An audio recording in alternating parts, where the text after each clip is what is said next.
Understand. All right, we're going to be recording this. Thank you all for attending today. This is our, I think, seventh or eighth workshop on the design of a statewide monthly low-income energy bill assistance program. Many of you I can see here have been part of this work from day one, and we are continuing to make progress on the study and putting pieces together. I think today will be a relatively short day of information. We've got a couple of pieces, mechanics, I would say, to go through with you all. Sometimes at these meetings, we get utility folks who work more on the legislative side and not so much on the program side. And sometimes we're fortunate to have people on the program side come to this meeting as well. And I think some of the content today is going to be more on that programmatic side. So we might have to take it back to your folks and workshop it some internally, and then get through the comment period, which is at the middle of next month, if I remember correctly. We'll go over that. And then we've got two more workshops teed up, one at the end of next month and the following one the end of the subsequent month. So we'll be going through that. But today we're going to just kind of focus on some mechanical things that we've been thinking through, test some straw proposals with folks, and then we'll adjourn. So let me share my slide deck here. As I do, I want to thank folks for their submitting comments and participating. We got some comments from folks who haven't been commenters in the process, and that's really great to see folks getting engaged in this work. So let's go through a few pieces here. So we're the Department of Commerce, and it's our mission to strengthen communities. You most likely know us for the energy work that we do with you all, but our organization just keeps growing and covers so many different areas, so many different programs, from housing and homelessness to small business assistance, economic development, community services, and so on. So some background to today's workshop, just because it's been a month or two since we've convened together. In the 2023 legislative budget, there's a state appropriation that requires the Department of Commerce to develop a recommendation on the design for a statewide energy assistance program to address the energy burden of and provide access to energy assistance for low-income households. Our target date for delivery of this report is in July 2024. I think there's typically a common misperception about what that date is. Typically, people think, oh, it's going to go to the legislature that date. And it kind of does. It goes over and then it goes through a report review process over at the Office of Financial Management and works its ways through different editing processes. But that is when the date when we will put our pens down, more or less. The legislature said we must consider a whole slew of things here, from data collection to program eligibility, enrollment and administration, multicultural services, funding, and reporting. At our last workshop in January, we talked about a report outline, and thank you all for your comments on that outline. They were very helpful. I've just summarized a couple of high-level things that we can kind of expect in the report. First of all, we'll review existing law, what we know about energy burden and assistance need, and provide a very high-level overview of existing set of utility bill assistance programs. This review is not going to be as extensive as it is in the Section 120 reports. There will be a new Section 120 report going to the legislature. It'll be due um, before the 2025 session. We're required to update it every 2 years with new data. Many of you and many of your program staff are working to get us new data by April 1st. So we'll be consolidating that, but there will be kind of a high level overview of the current lay of the land of bill assistance programs in the state. We will evaluate program designs to meet the requirements in the proviso. Um, so we'll be looking at those two key pieces in the proviso, the ability of a statewide program to provide access to assistance to all low-income households, and the ability of a program to meet energy assistance need. So we talked a little bit about some of these different things that folks would like to see in the report. I think one is we've seen in comments a conversation about kind of maintaining our current trajectory under current law, which there's the status quo. You know, folks are working through Section 120. Um, you know, what would that world look like? What would it look like to, and what are the possibilities for a state clearinghouse for data? This would be, this was proposed by a couple of utilities where the state would bring data, as we've discussed, kind of like lists of households, and there would be an exchange of information to allow utilities to enroll or better enroll households that are already signed up with existing state programs. There's an option to layer additional requirements on utilities, provide more funding to utilities, um, and then a handful of options listed in that outline that kind of lie outside of the utility administered programs. And in that, I include like LIHEAP, the Heat and Eat program, DSHS, handful of things, which on our end we haven't got into. Our focus has been really on the ones we've discussed and kind of a single statewide program. There's multiple versions of that too. So we don't plan to propose requirements or propose funding or even recommend any of these things to the legislature. What we are being asked to do is recommend a design for a program. But I think we will be evaluating each one of these, and perhaps like a clearinghouse with different data would be the best design.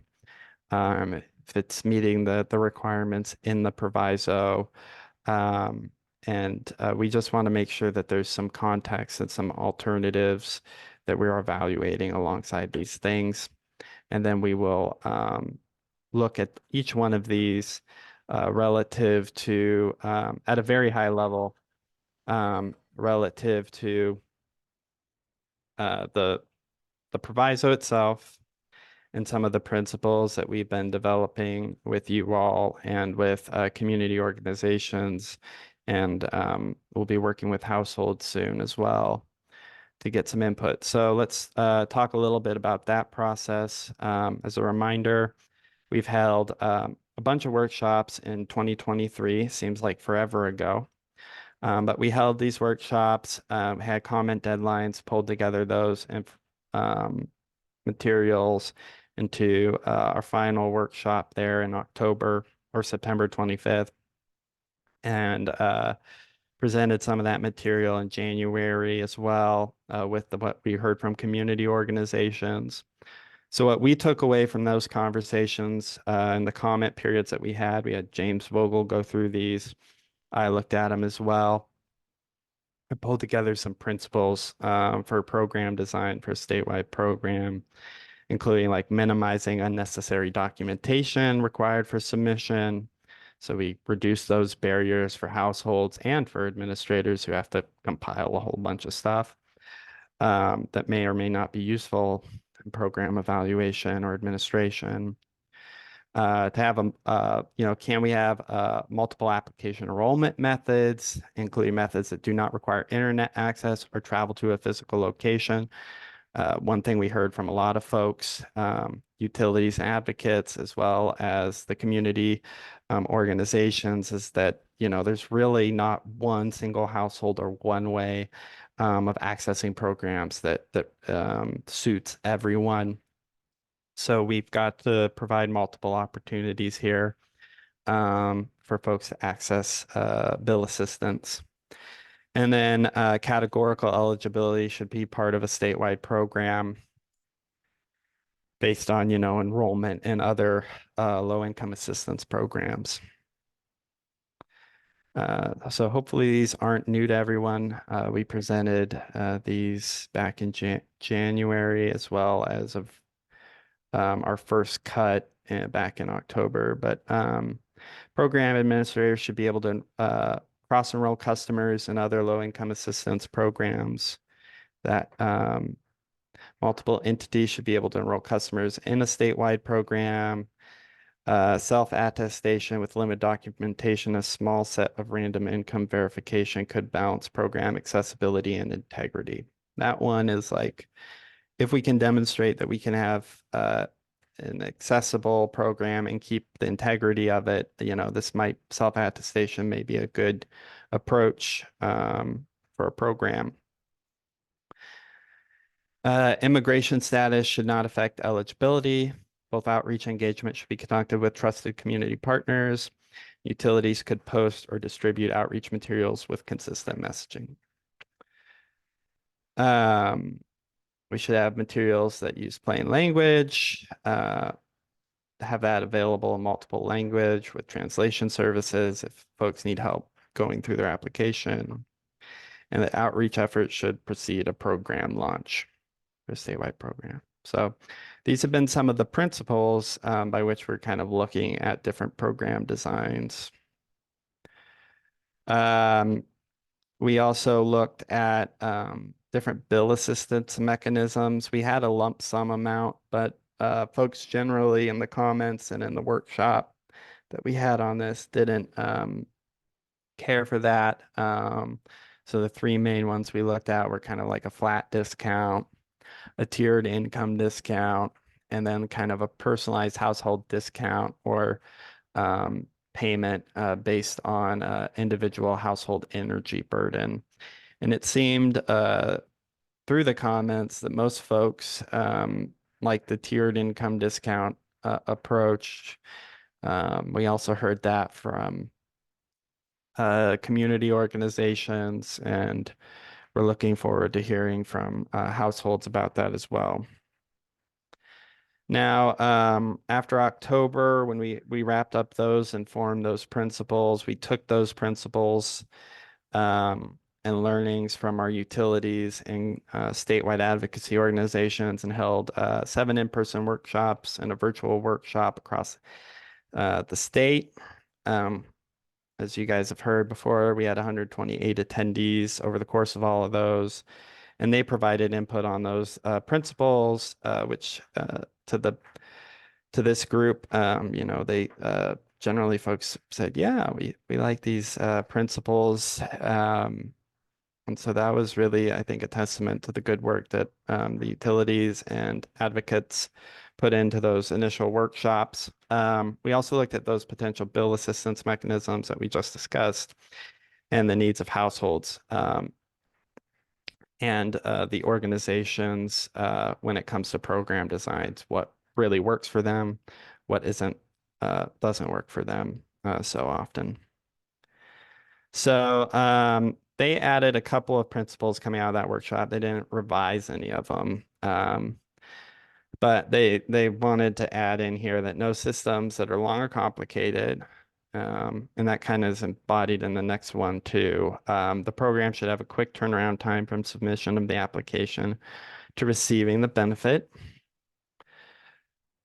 Multilingual communication should be vetted by first language speakers in the state. The program should acknowledge low-income seniors tend to live on fixed incomes and reduce the frequency of application renewals for the households. The program should avoid benefits cliffs, which is the concept that when a household starts seeing increased incomes, that suddenly they lose the assistance programs that have helped stabilize them and support them as they move up the income ladder. And we don't want to just pull the rug out from underneath them. So it would be like a gradual uh, reduction in the benefits, or it would phase out after a couple months, rather than just being strictly when the household crosses that income threshold. And then that program materials and communication should raise awareness about the benefits of conservation. This is something, folks have wanted to discuss energy efficiency and weatherization as part of this. We've been focusing this study on bill assistance, and that's what we're focusing on. But I think there is an opportunity, as we've heard from community organizations and from some folks on this call, that you could be able to increase awareness about the benefits of energy efficiency and weatherization programs. You could raise awareness about the programs and the benefits of conservation for these households. So, keeping your lights off if you don't need them on, that sort of thing. So those were some of the principles that we had. So, any questions, thoughts so far? I did see in the chat John's comment here. Many of us currently do not, and I'm assuming many of us is utilities, don't want to collect or customer financial information for our customers. And I appreciate you putting that in the chat, John. And that is a theme we have heard a great deal.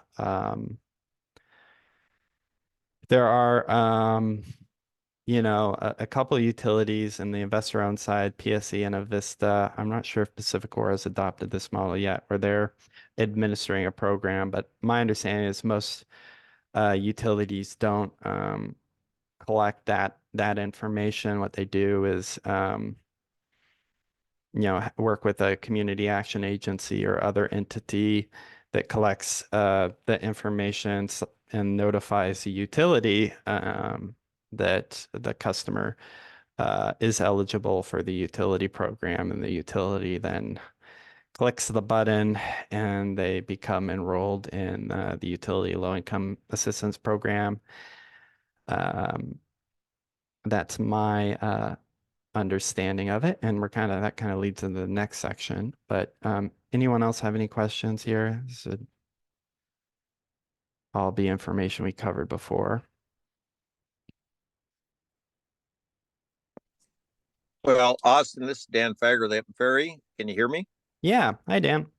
Well, follow up on John's comment about collecting it. We're up in an area that's kind of rural, remote, and isolated, but a lot of our customers they don't want to share with local people because in a small community, everybody knows everybody else. And it's not just that the utilities don't want to collect it, the customers don't want to give it up, and many would go without assistance. I think if they had to report their financial to somebody, their neighbors or other ones that are working at the utility, and it's just small communities, everybody knows each other. And so that's kind of unique in the small, high, low income, because I think right away over 40% of our customers qualify, and that's almost half the customers.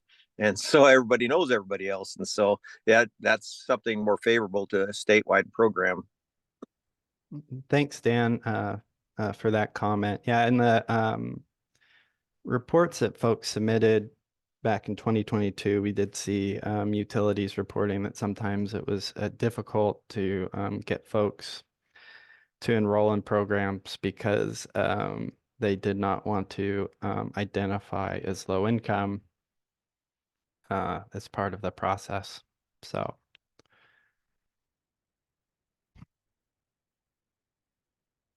all right. Well, so today, I think the main thing that we're trying to work through, we discussed that we are looking at those different options of programs. We're looking at the data clearinghouse model. We are looking at, you know, it would a statewide, are there benefits to a statewide program versus like harmonizing requirements across utilities, or does that have a bigger benefit? Just at a very high level, that sort of thing, and then we'll look at these different principles in comparison to those options that we listed on the slide a few moments ago. Um, but I think today, one of the key things that we're trying to work through, we're looking to our utilities and community action agencies and other partners that utilities may be working with to figure out how under the statewide program, you would be able to uh, enroll customers on the utility side.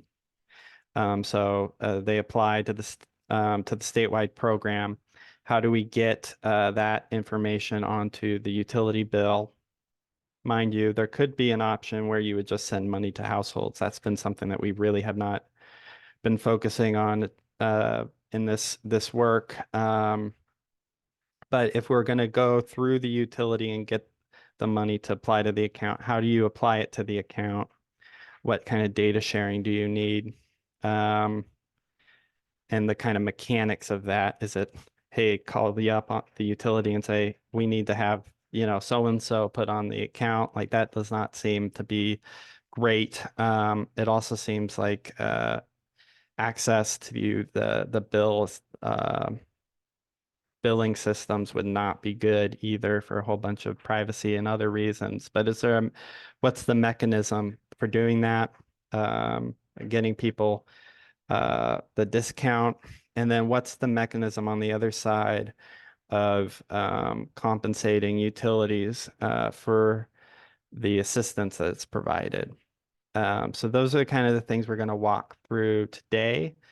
And I think first, it'd be helpful to kind of baseline our work and what's currently going on. I'll share Commerce's understanding, which was limited, and then we will open the floor up to folks to share how they're working with their community partners on this, how it's working today. Before I do, I'll just check. Uh,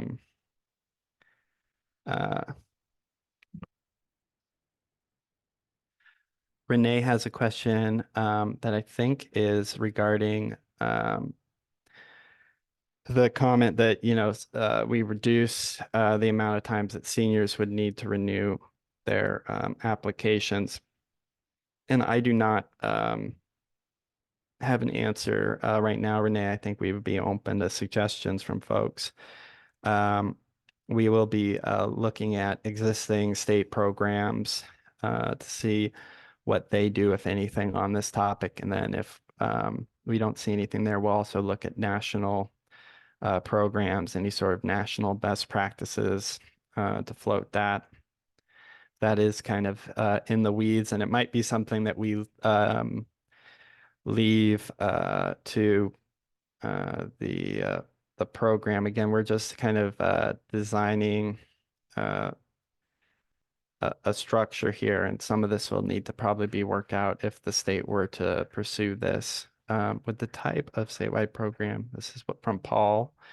There's trying to count as one of the required minimum 2 programs for each utility. So I think, Paul, your question is fundamentally about the nature. What is the relationship between this discussion and Section 120, which has a requirement that utilities offer 2 programs, energy assistance programs to households. Now, that requirement doesn't say that those programs need to be bill assistance. They could fall under other forms such as energy efficiency, weatherization, or it's kind of a wonky definition in the law, but it's basically like a solar, low-income community solar program or something where I think the household is intended to own the uh, the generation. Um, but in any case, I think the idea is of a single statewide program is that it would be depending on how it's structured, it could be the bill assistance program that utilities use. And in that case, the legislature would need to evaluate if Section 120 is needed at all, um, or if that section would need to be reworked around the existence of a statewide program or what have you.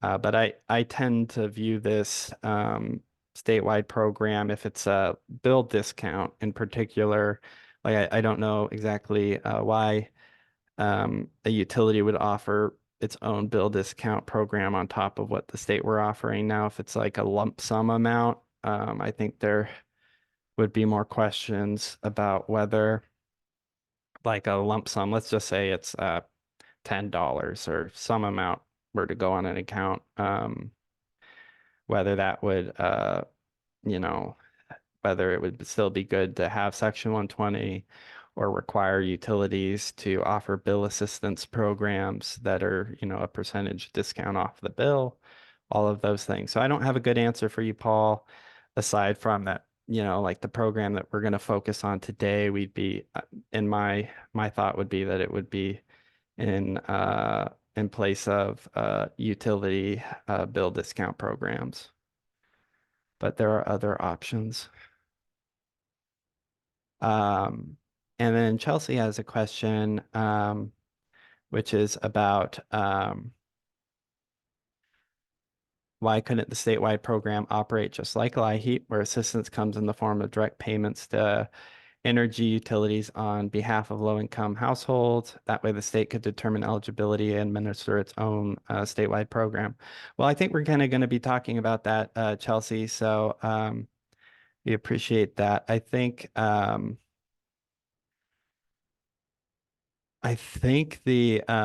LIHEAP piece is one that we'll look at. The challenge with LIHEAP is that the federal eligibility criteria for LIHEAP are lower, significantly lower than the eligibility criteria that the state has set out for CETA. We also heard from community organizations and I think even some folks on this call about the difficulties of having lump sum payments go onto accounts, and then when they're gone, versus having kind of a sustained monthly discount.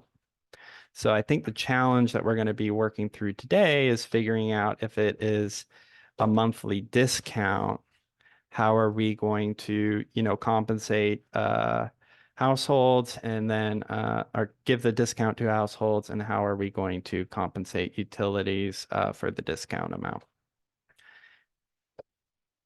So I think with that, we'll just launch into our next set of things. So I put the question here is how are utilities and community action agencies exchanging info? And I think that's because most of our utilities are working with community action agencies in both the administration of LIHEAP, but also for those utilities that are offering low-income bill assistance programs.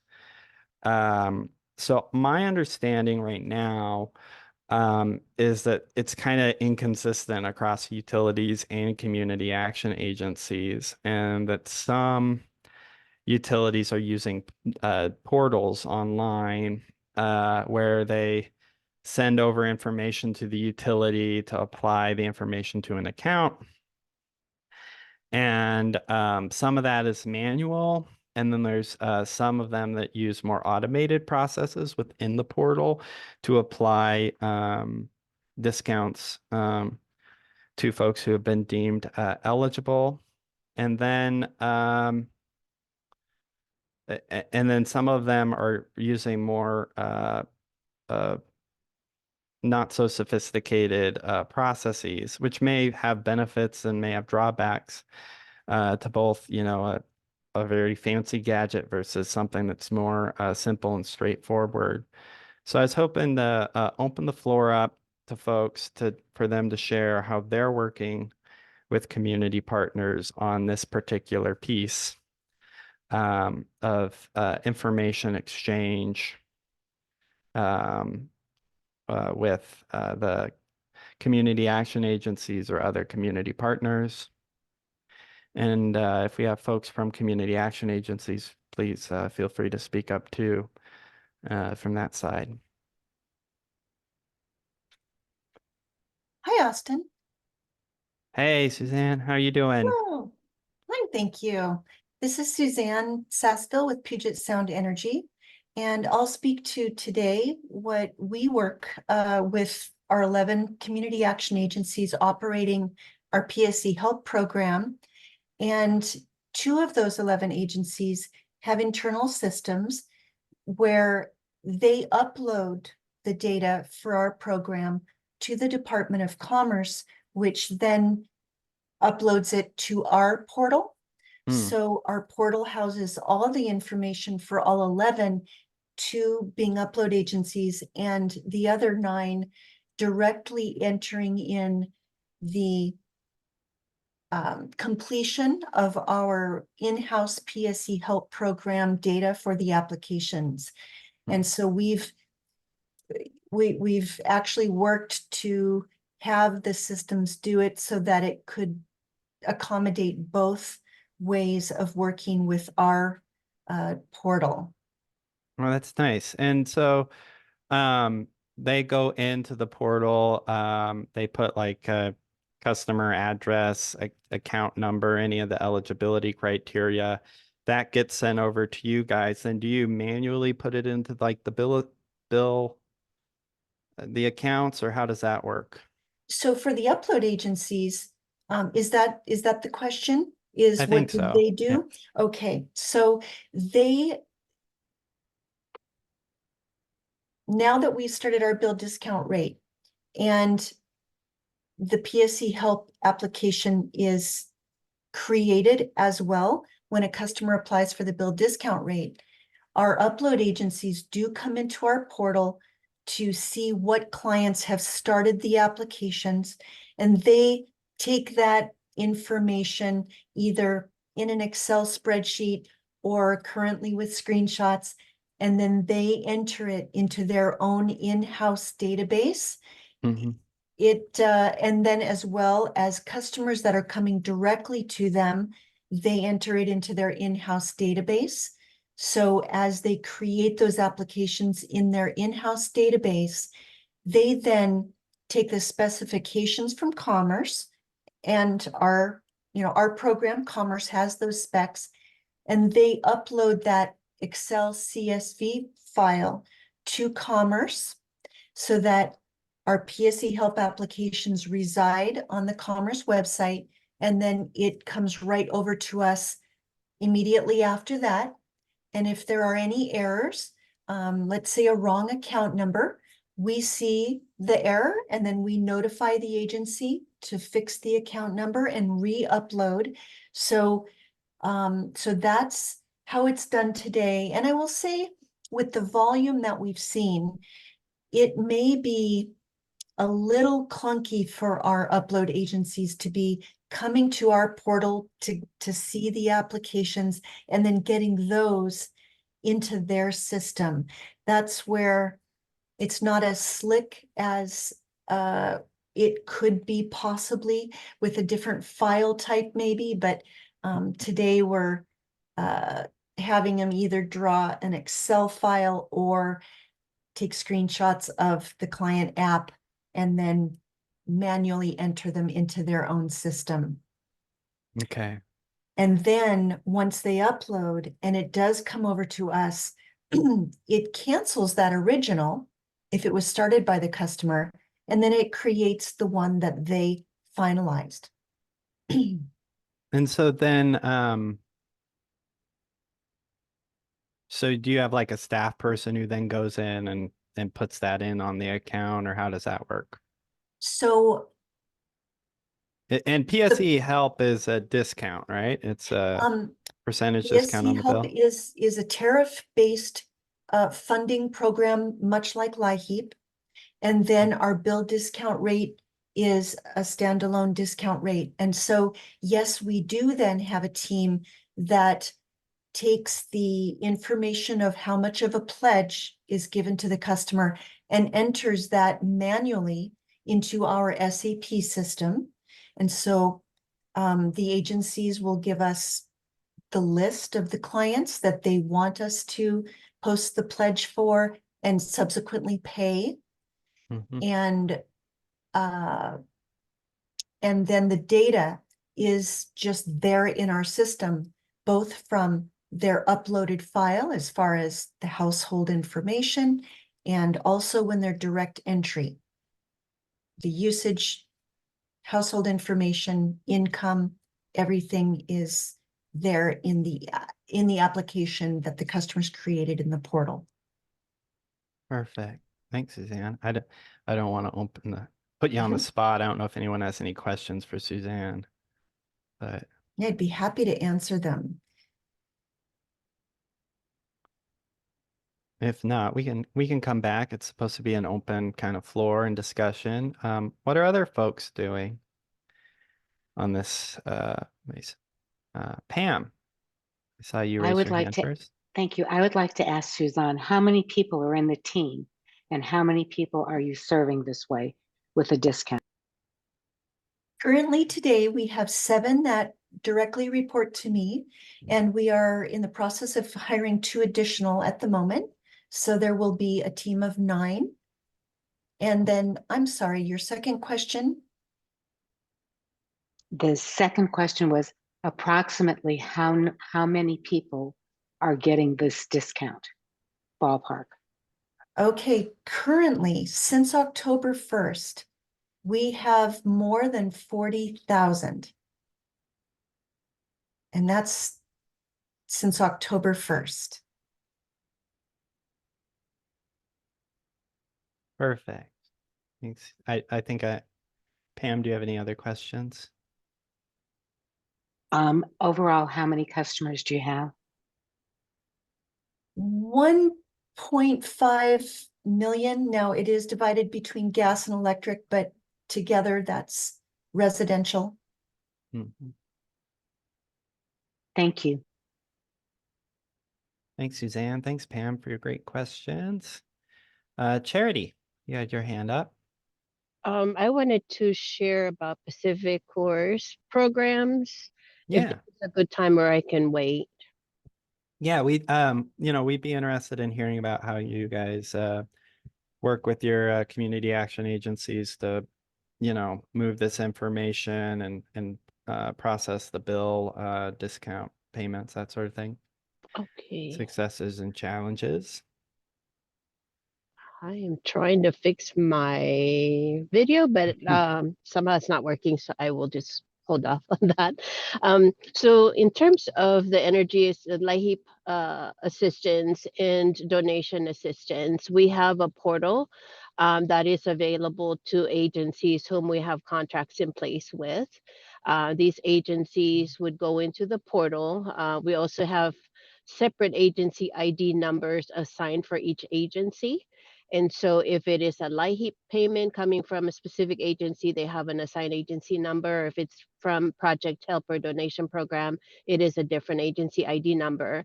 And so when these agencies they log into the portal, and they would have to already have the customer's account number to pull up that customer, and they have to be an active customer.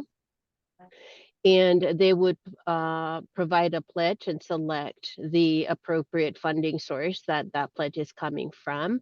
And that is linked to our billing system. And so if a customer has a disconnect notice or collection notice, and that pledge comes in and it is equal to or greater than the amount that's on the disconnect, it will flag the account.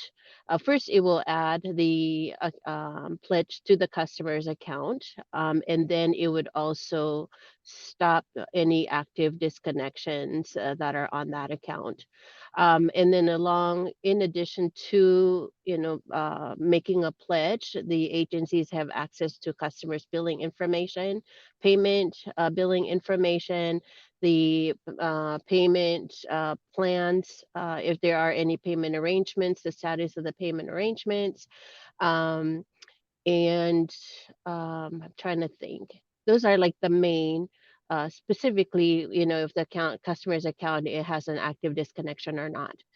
So that's for payments that are coming or pledged from agencies. And then for our low income bill assistance program, we have a 3-tier income discount program.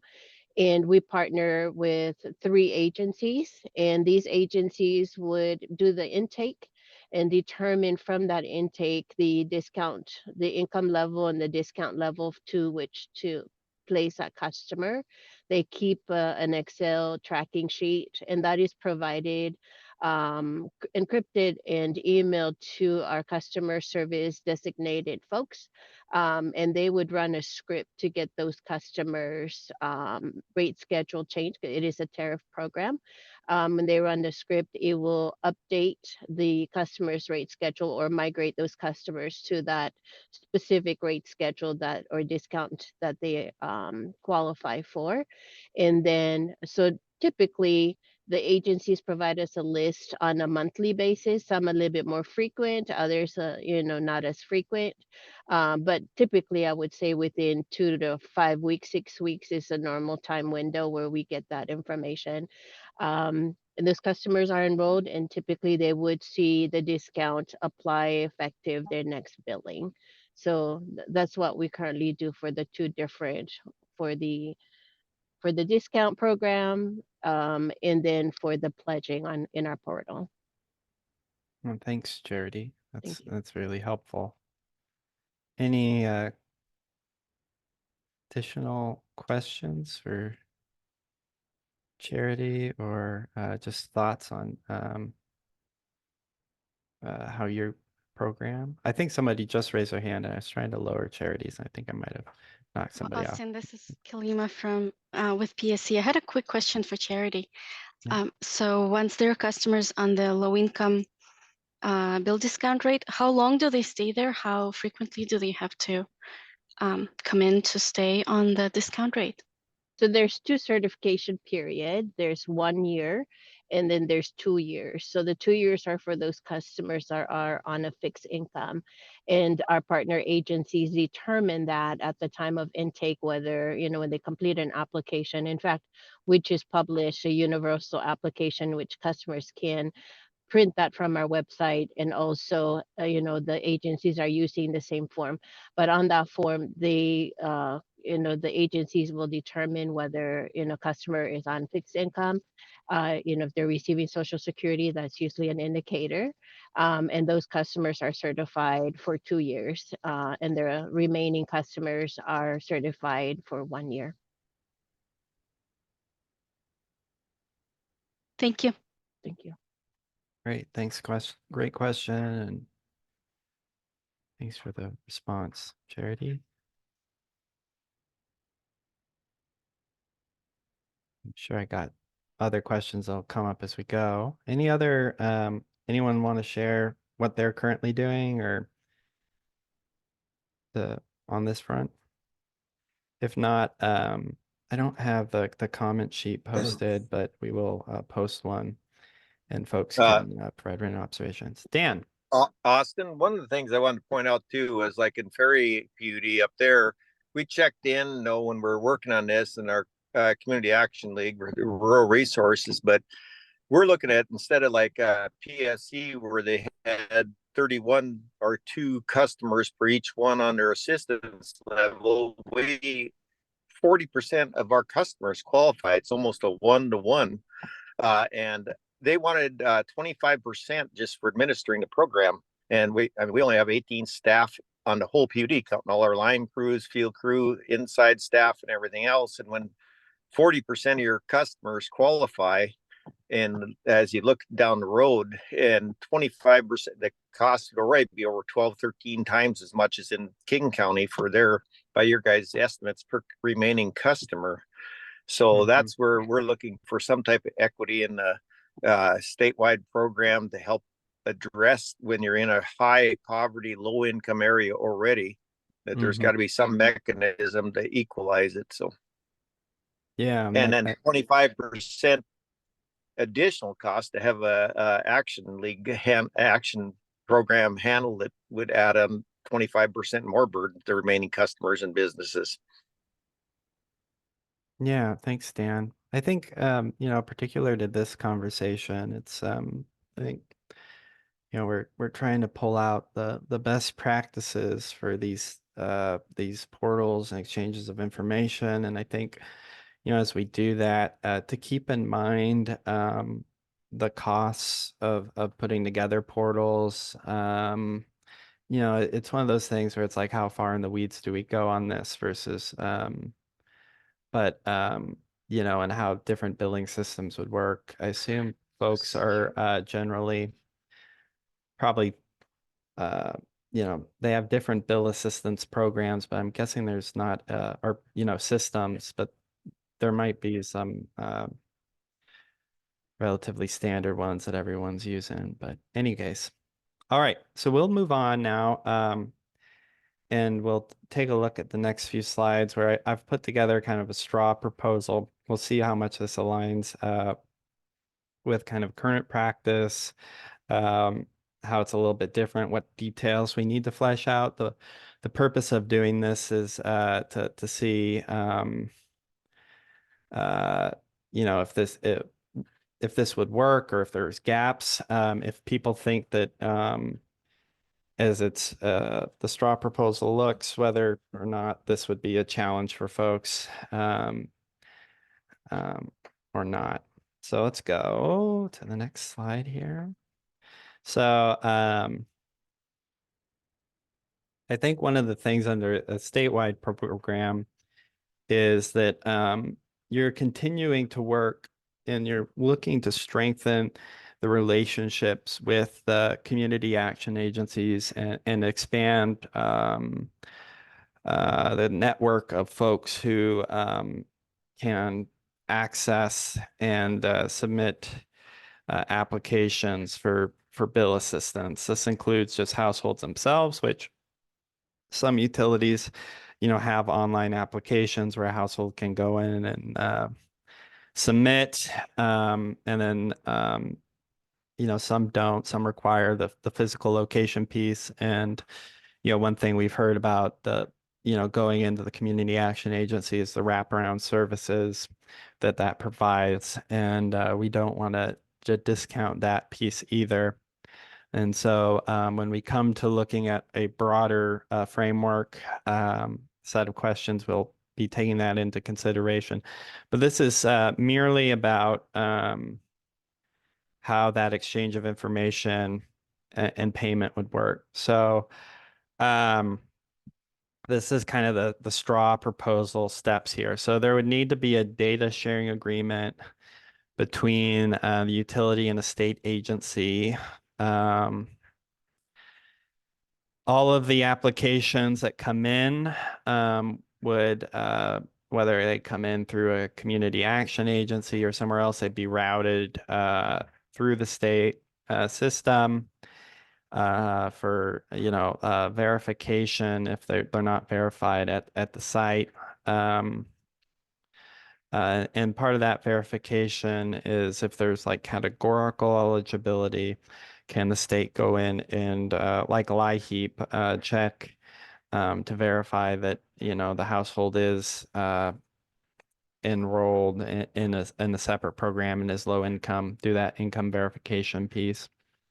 If it's self-attested, you know, one option would be to use that system to pull out folks who perhaps didn't indicate that they're enrolled but are enrolled, and then the pool of people that you're looking at shrinks for the audit piece of the self-attestation. But anyways, the state will then send a notice to the utility. It could be, in my mind, it could be that Excel file, it could be something else. The pieces here are kind of like the customer name, account number, address, the discount amount, that sort of thing. And perhaps the discount amount would be if there is a tiered percentage, you'd have to know which tier, that sort of thing. The utility applies a discount to the bill upon notice from the state agency. And then we've had a couple of folks, including Dan, put some things in the chat about the potential ways in which reimbursement could work. This proposal here has the utility at the end of the month submits a reimbursement to the state administrator. The state administrator then processes that for the utility and compensates them for the amount. And then I add some other things here where like the utility would have to remove the discount from an account upon a change in customer service or notice from the state administrator that the household is no longer eligible. So both of those are kind of like in the weeds, but kind of trying to sort out whether something like this would work or if there's a better opportunity to improve under a statewide program, the exchange of information and payment options.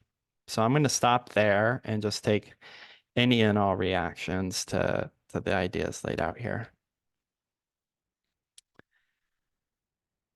And perhaps we start with the data piece, and then we can talk about the reimbursement piece. So to me, it seems somewhat similar to what Suzanne and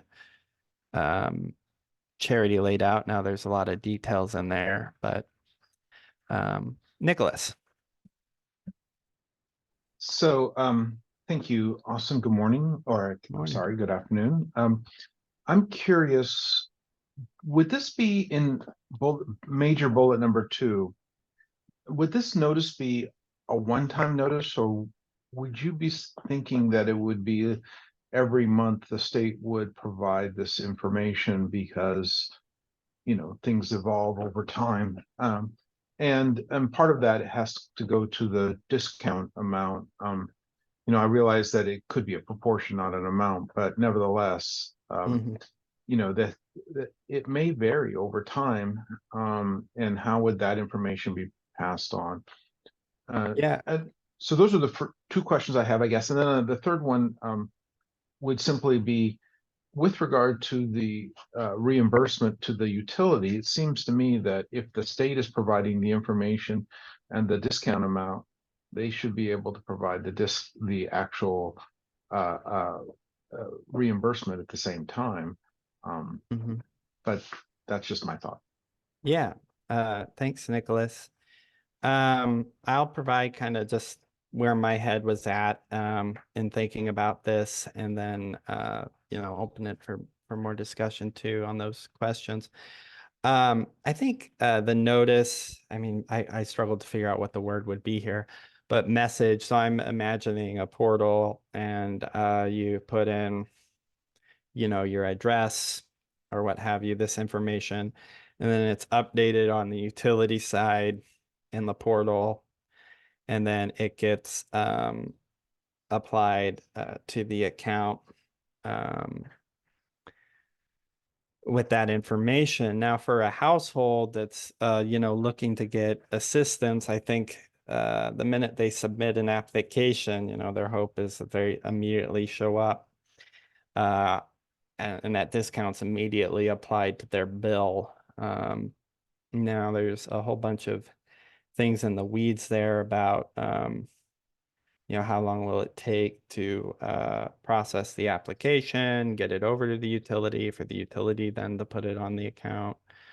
My sense is that the community action agencies, like the way that it's being done today, is that information sent over fairly fast, but I would have to defer to like Suzanne or Charity for more information about that. So those are good questions. The discount amount piece, I wonder if a better word here would just be of the discount percentage or what have you. Because under like the tiered income approach, you have different discounts based on the income tier. And so it's a percentage off the bill. And I'm not sure how the state would know what the household, you know, how much its bill was, and then you take the 15% until the bill has kind of been issued, and perhaps that's on there's a way to do that in the existing system, but that's my thought. It's there was that you would have the total amount of discounts, and you basically got two columns in your spreadsheet. In theory, you've got the total cost, and then that customers had, which I guess would show up as utility revenue, but you know, the bill amount, and then what the amount was after discounts were applied, and the difference is what the state would be reimbursing the utilities for. So I see. I'm sorry, I'm struggling with multiple screens here, and I think Dan had his hand up first, and then Charity and Thor. But Dan, do you want to Well, go first? yeah, I just want to compliment you because this is on the right track. I feel, especially low income areas. But one of the things we have to look forward is we electrify Washington is making sure everybody participates in conservation. So that's why, and I favor maybe a tiered flat amount up to a certain portion to allow everybody to get so much electricity. But if you have a percentage across total, it doesn't encourage conservation, which we need everybody to do. And as we look forward to trying to meet the electrical demands in the state as we grow in population and we electrify the car sector and other things, we need everybody conserving. So a flat amount would be make it easier for the state to budget for, because percentages you can't budget for. But if you have some flat amounts, it allows some type of projection of a budget and funding levels needed. And so there's something to be said about covering maybe a base amount, but not an open-ended amount of percentage, because that doesn't encourage conservation. It actually encourages wastefulness. Perfect. Thanks, Dan. And recognize I picked that one just because the way we've discussed in the past, but we're not that it's true. There's multiple options, and we'll have to look at those and then think about the benefits and drawbacks when it comes to other aspects of the bill assistance mechanism. So I thank you for that comment. Charity. I wanted to ask a clarifying question. For bullet 2, so would this be a separate program from existing utility programs? This That's the idea of this, this particular piece here. Yeah. Okay, so my second question would be, so the utilities that have existing programs that are tiered discount, like you mentioned, some of them would have like from 0 to 75 as an example of our tier discount program.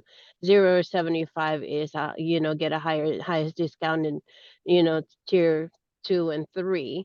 So in addition to maybe discount amount or, or whatever that's going to replace a discount amount, I wonder if it would be helpful to include the household size in the income level so that utilities can also leverage this information for their existing programs. And I wanted to add, so in Oregon, we run a discount program, and we have a data sharing agreement with Oregon Housing. They provide the customers household size and income, and we also have a tier discount, so we're able to place those customers in the specific discount that they would be to qualify for. So I'm seeing that as an opportunity to also use this data for other programs that are available. Okay, yeah, thanks, Yeah. Charity. Yeah, I think what's missing here is what I tried to do is make it as bare bones as possible. But one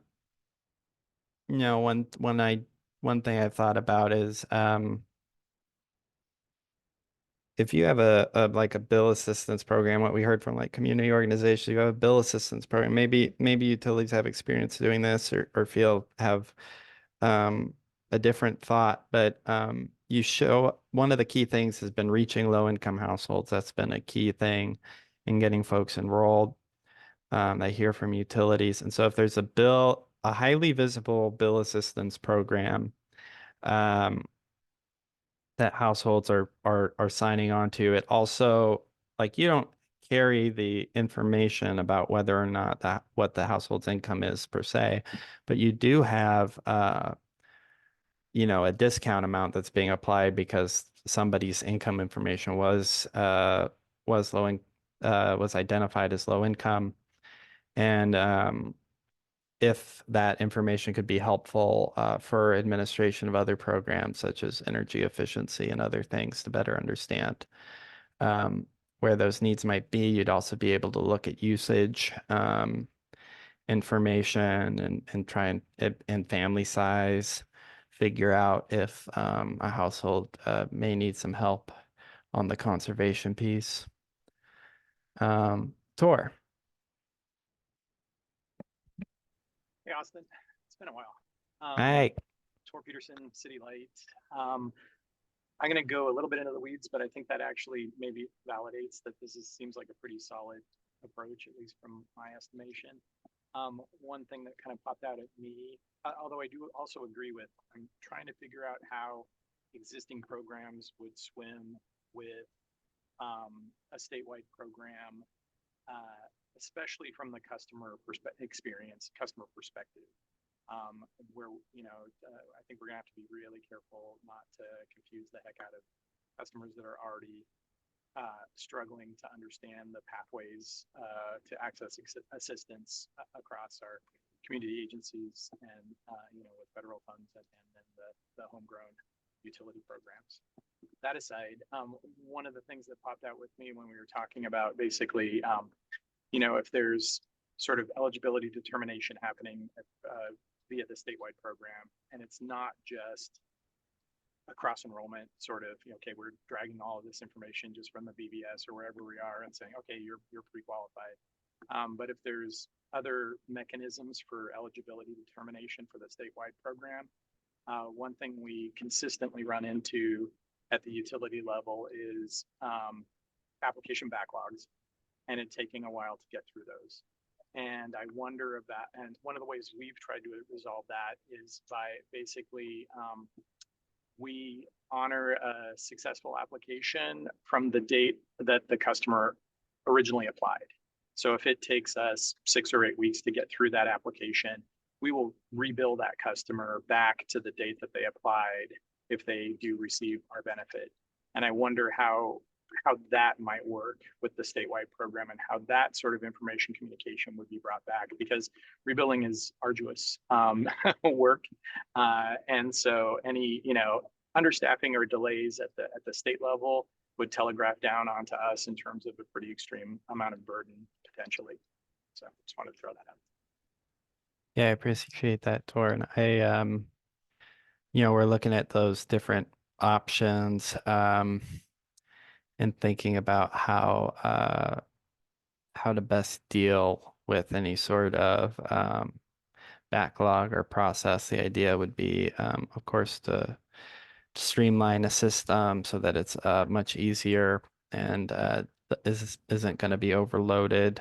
One thing that we heard in those workshops with communities, and perhaps one of those principles that we should take another look at and make sure that it best captures what folks are saying. Was people were like, oh yeah, you should proceed outreach, but you should also, proceed program launch with outreach, but also maybe there's some sort of phase in, so you have an open enrollment period before it actually starts, so that you don't have, 5 5 gazillion applications on day one that you suddenly need to process. But rather that, the discount goes into effect in such and such a date, and you will process your application ahead of that, and then you'll start to see that discount on that date, sort of thing, before a program was launched. But we're kind of working through those different mechanisms right now, and trying to figure out what would work. I think, if other folks have other ideas for how to streamline the process through their work, that would be wonderful as well to hear about. Melissa. Thank you. I'm relatively new to the party. This is only my, I think, first and a half workshop. I made it to half of the last one, so I'm kind of trying to play catch up here. Thank you. And who are you with, Melissa? Snohomish County PD. Okay, thanks. Yeah. And we've had a discount program in place for many, many years. And we're doing everything we can to streamline auto enrollment as much as we can and utilize agencies that have already vetted the customers in one form or fashion. And we use a pretty simple Excel spreadsheet with, encrypted portals through multiple areas, LIHEAP being one that we've got a really good relationship with. So what happens now is we get the LIHEAP pledge, then we get the information on a simple Excel spreadsheet that gives us, pretty much the information that we need to apply the discount based on the criteria that we have set in our system. And we have a tiered discount, 25 and 50%. And if it's a senior, the senior gets the discount for 5 years. So we've expanded that out for a significant period of time. My question is, say, for example, our 25% discount, let's say we have a customer that we already have approved for a 25% discount, and you have this discount that comes in and it's 15%. Is it stackable? Like, could that customer potentially get 40%? Or are we looking at, we've got to use one or the other situation? I think, so really quick, before we get to that, well, I'll answer your question, then I got a question for you about the background, the thing, so I make sure I'm understanding it right. But I think the idea behind this program is that this would be a single, like, bill assistance discount program that the state would be running and that utilities would be running. So you wouldn't have, the challenge would not be stackable or not, because the idea would be that this would be the discount that they would receive under a statewide program would be the discount. And there's, folks that I think would like to see their particular discount be applied and not move toward a statewide program. I think that so I wouldn't have that question. I think the question that folks will be wrestling with, and that I don't think we will get into, what is the discount under the statewide program. But I think the question will come up, like, how does that discount compare to the discounts being offered by utilities today at some point? And that might be something that's even determined, would that need to be determined before a program were in place or not, would be something that the legislature would have to decide. Okay.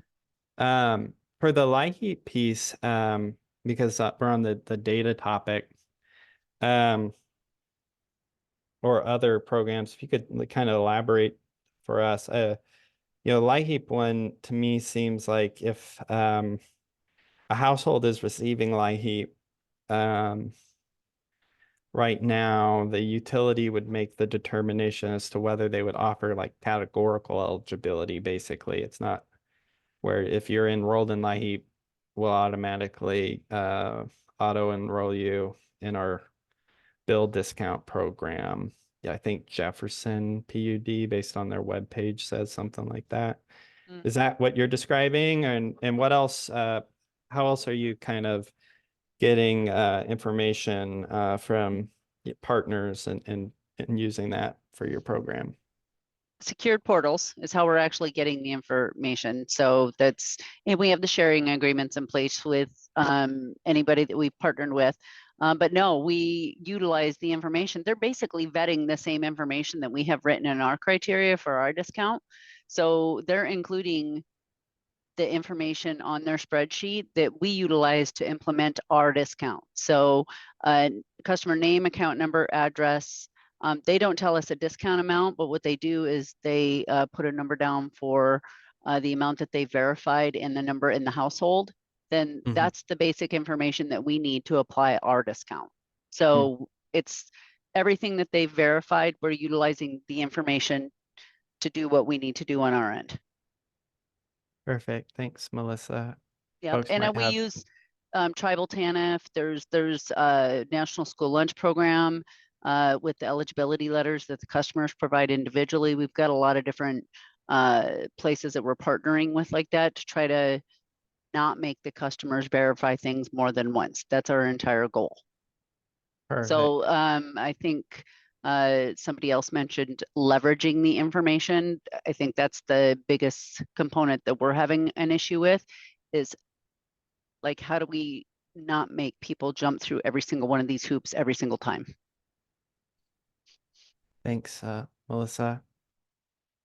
All right, I see in my little tiny participants box, which I need to expand here. I in the order I have is Pam, Nicholas, and then Shaylee. So Pam, do you want to go? Yes, thank you, Austin.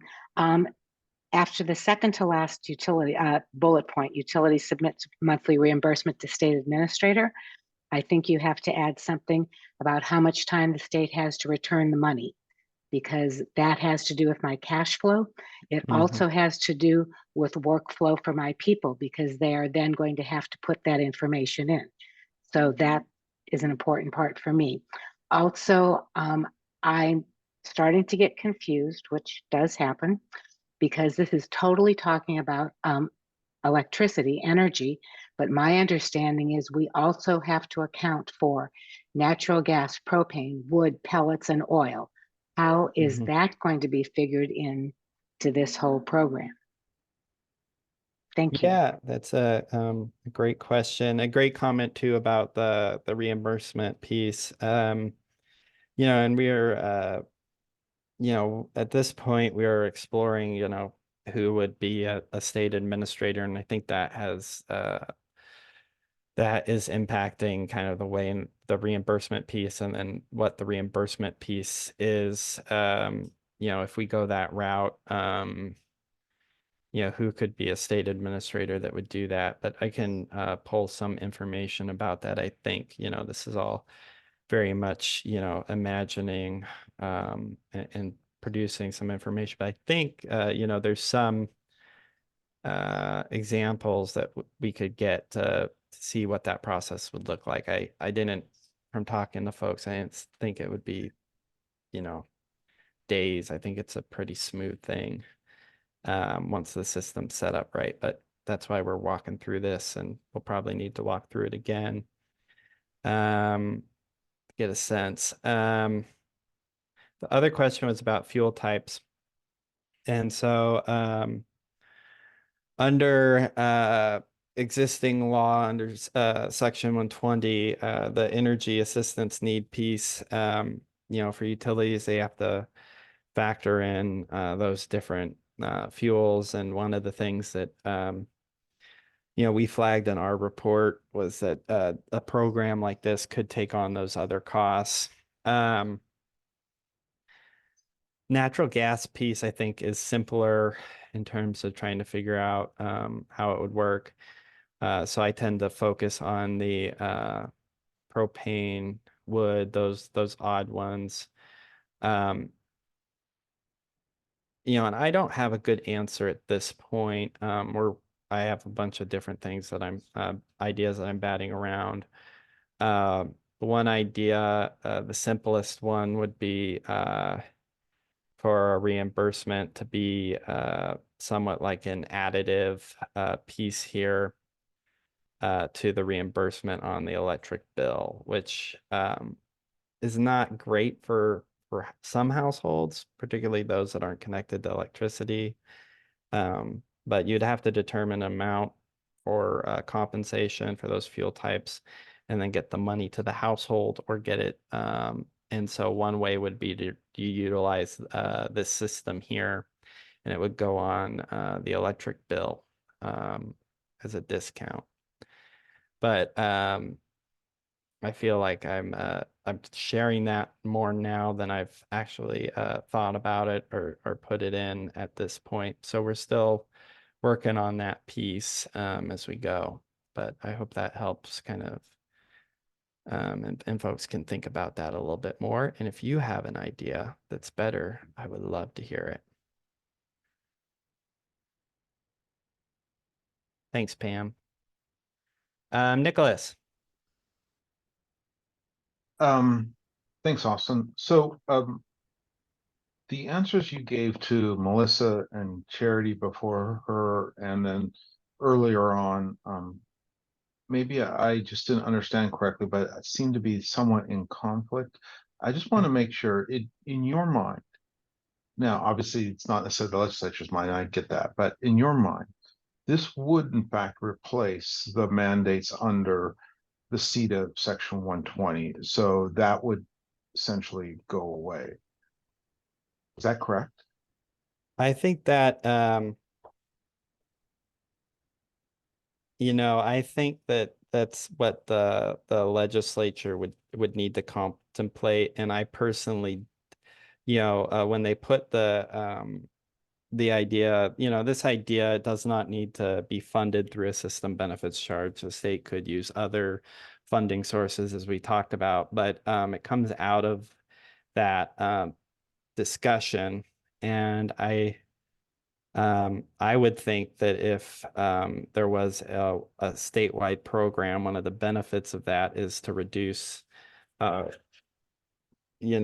confusion among households, confusion among organizations, confusion even among utilities about what programs are available in their area and to different customers, say if they have a natural gas versus electric, all of that. So that is something that the legislature would need to consider. I would think that it would that you wouldn't have a if the state was offering a bill discount piece, like a percentage discount, it becomes very complicated to then have utilities offering bill discount programs too. I think Charity was the one who was talking about stacked discounts. Now, if it's like a lump sum piece, maybe there's some existence of a program, but I assume, Nicholas, that the legislature would go back and revisit the necessity of Section 120 if it were to pursue this, and that would be a fundamental piece of this conversation. Yeah, okay. So just to let you know what Wapuda's position is that if this was to happen, if there was to be a statewide program, we would think that that mandate would go away. That in our minds, that doesn't mean a utility could not choose to offer additional assistance.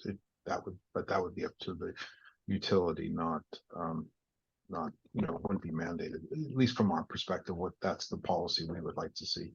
I do have a couple of other questions.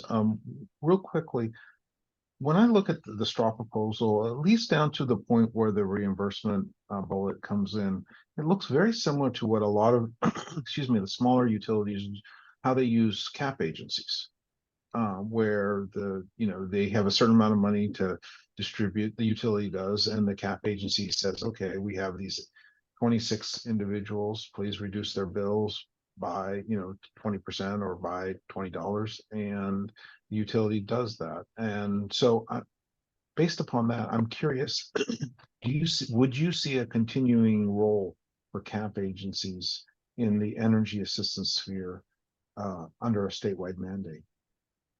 Yeah, great question. I most definitely see a role. I know that they perform a lot of the income verification pieces right now. They also do a whole host of other things for folks. And they have a very unique role among community organizations themselves because they are the ones that are in charge of the LIHEAP piece. They do a lot of work for energy efficiency and weatherization programs.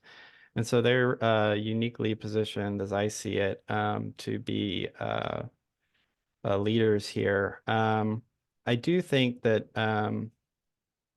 there would need to be, this is purely this view that we're looking at right now is looking at the utilities in the state. And I wonder, it does not look at like community organizations. The idea is that there's, an application that exists. And as we've seen, people want multiple options, but let's just take an online application because it's the most straightforward one when it comes to thinking about this model, is it goes into the system, a community action agency could fill it out, a multicultural service provider could fill it out online, and it goes into the system and then goes out to the utility. That's the simple one, but there's so many where households want to go in and they want to seek service in person and get those wraparound services. And community action agencies are a great place for that, and I would expect them to go in. But the income verification piece might be something that we need to look at with community action agencies more. That might be an opportunity to reduce the sort of backlog that Thor was talking about as well. So this is kind of a simplistic straw proposal, but yeah, we're hoping to strengthen relationships with our community action agencies through the program. Okay, thank you. Yeah, thanks, Nicholas. Speaking of community action agencies, Shaylee. Yeah, good afternoon. It's a pretty good segue. This is Shay Stokes, the director of the Energy Project, and I do support a lot of the CAP agencies in Washington on the bill assistance side and weatherization. But so I have a few points, and it's a really good segue because when I'm looking at this, I do see this as like one process flow for a completed application and its journey as it goes to the utility and then gets funded, right? There is a whole other process flow here of how do applications come from the community to the state. And that would be a much more complicated process flow, I would assume. So there's a lot that we could talk about that's probably its own workshop. But to that end, when I look at bullet point 2, once there's a successful application, the state sends notice to utility. I'm wondering if it's implied there that those are like batched, like time determined batched enrollments as opposed to like one-offs as they come, they go directly to the utility, or would this be a sort of setup where every week there's like an export out to utilities for applications? Because I think the one-off, depending on the utility, depending on the area, that might be a virtual barrage, and it might make it more sense for it to be batched. And then the other point I was going to say is, even though this seems like it's kind of one directional from the state to the utility, I don't see that as being 100% realistic. I think there will be times where there's something unclear and the state needs some sort of information that the utility might need to provide, or the utility has to come back to the state and say, hey, this doesn't match up, or this doesn't make sense, and we need clarification here. So that, like bullet point 2, it kind of implies it's one directional, but I think it's probably that's probably a two-way street in terms of some of the follow-up and information exchange that would be needed. And then well, my other thought is just this system could work, but I think it would need a lot of time and a lot of care in building the infrastructure and the database and the technology that could support it. And that we have to get that right. Absolutely would have to get it right, or else this would be a mess. This is my feedback for now. I agree. Thanks, Shaylee. And yeah, the design of it all would need to be worked out with utilities and everything, you know, in the weeds, you know, we're talking high level. But yeah, I think that that's worth thinking about and noting in the report. I think too that as you said, there is you know, this is very much a one-way flow that we're looking at, and it's not the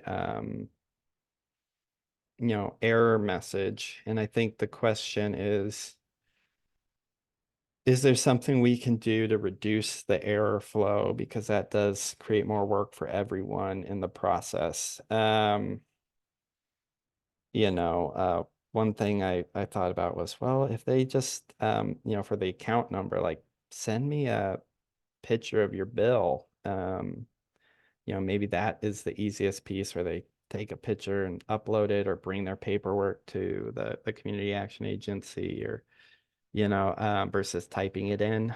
But then that has other implications on on the ability for a household to do that work and for the ability to like process all that information because when you start to get images and things, you start to have to decipher that, and that can lead to human error on that side too.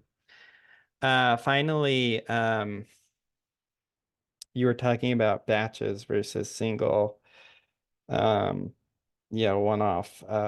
Hey, we got somebody applied at this time, here it is. You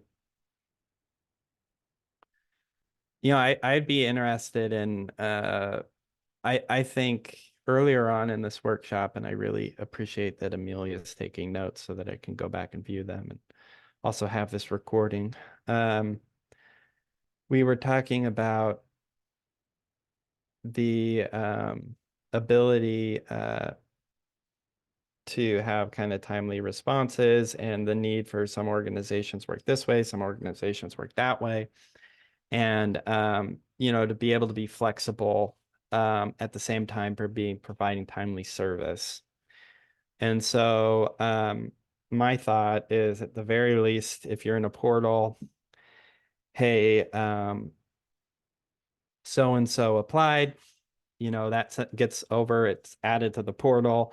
And then at some point, maybe, you know, it's twice a month, the utility has to go through and clear the portal. I don't know. And then you could choose to work on it, you know, one at a time. And then by that middle of the month, you've got 0, or you could on the last day of the month, or, you know, you just have to have it all completed. And then you'd have a timeliness to give the household notice. So I don't have a clear answer on that, but I think it's a really good question. I see there's a lot going on in the chat too, and I see we got some hands up. I'm going to look at the chat really quick.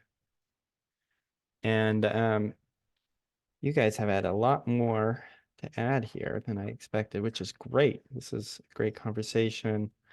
Maybe we take a 5-minute break here. We're an hour and a half in.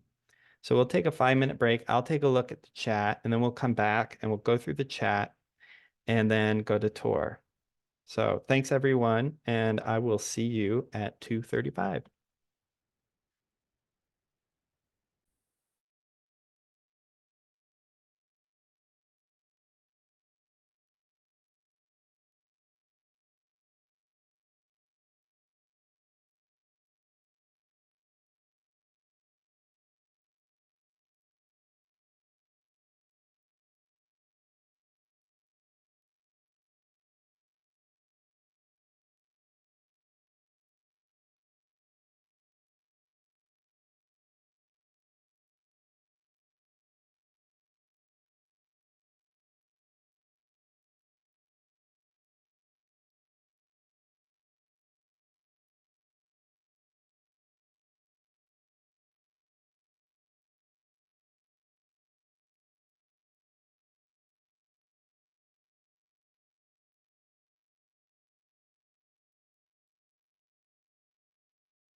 All right, we may have some folks drifting back, but it is 2:35. A short little break. Hopefully you guys took some time to stretch. We gotta be kind, nice to our bodies, and get feeling good. Um, so I had some time to go through these really quick, the chat. Think there's a bunch of these that are all kind of we can lump together, but if I miss something, feel free to jump in. So the first one that I saw here, there's a fair amount of questions about a funding source, and first of all, we've looked at a couple of different funding sources for this, whether it be the climate commitment account, the state general fund, a system benefit charge, which is a charge placed on utilities. And we will not be, some people are saying we need to get more detailed on some of this, and I agree that some of it needs to definitely be ironed out. And the funding sources, I think everyone's very interested in that. But Commerce will not be recommending a funding source in the study. What we will be doing is laying out the benefits and drawbacks of the different funding sources for the legislature. So I hope we've had a couple workshops on that, both in section 120. There's some information there that we discussed. And then we had some workshops as part of this that discuss that. But that's something that we'll have folks look at. I see Nicholas has got his hand up. We'll stop on that one real quick, but I don't want to get too bogged down on the funding conversation. Nicholas. Yeah, I'll just say appreciate the heads up about where the study is going to go.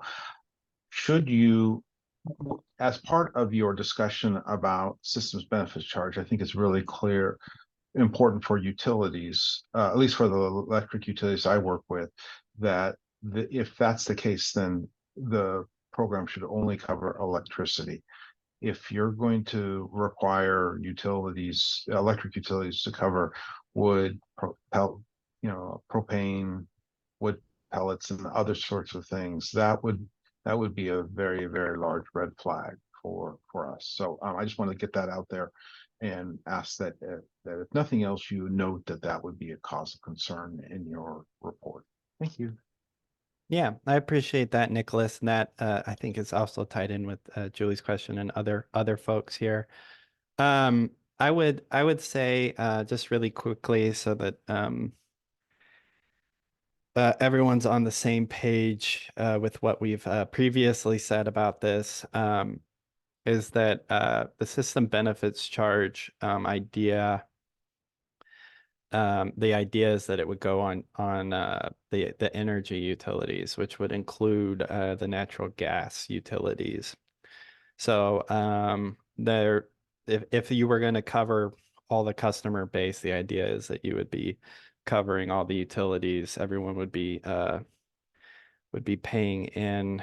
And then on the propane or wood, I think in the 2023 legislative report, I know we point out that the legislature, when it passed the Climate Commitment Act, said that they have a section, it's called Section 47, if I remember correctly, of the bill. It was one of the last sections where they talked about trying to help households that are on propane and other, wood, other sources like that, and that one of the mechanisms there could be state funding for those costs. So appreciate the flag there, Nicholas. And we'll be sure to include that information that I provided in the report. And of course, the legislature again would be the one that would be making decisions here with your all's input. I think that also covers kind of Dan's comment about heating pieces. Dan said that LIHEAP covered the other non-electricity pieces. Kelly had the same similar comment. Kelly was talking about the Section 120 piece. Again, if you kind of look back at the report, I think the report is offering is suggesting that there's this utility by utility approach or a statewide approach. So that would be part of that discussion that we won't necessarily talk about, but I think is in the background of this design report. Anita talked about having community agencies that are understaffed. I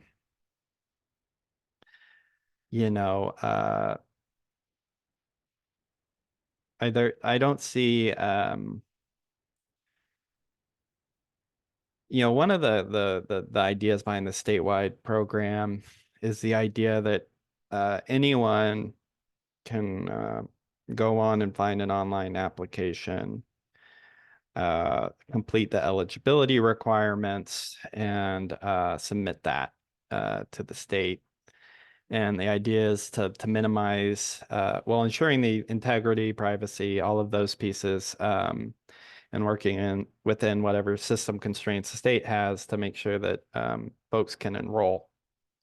And that a lot of folks may choose to do it from their living room couch. A lot of folks would prefer to go in and get assistance, and I think a program would have to help direct them to where they can get that help. So it might be a community organization in your neighborhood, in your service territory. It could be a household, but there wouldn't be like a requirements that particular folks provide certain things. I think for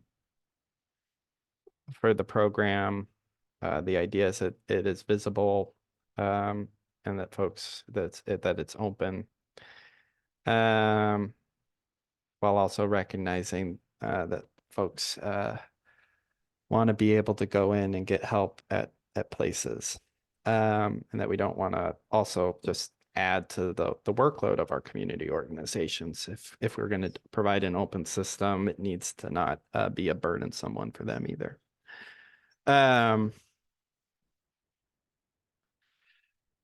And then I see a couple comments about talking more through how the interaction. This is the one-way flow.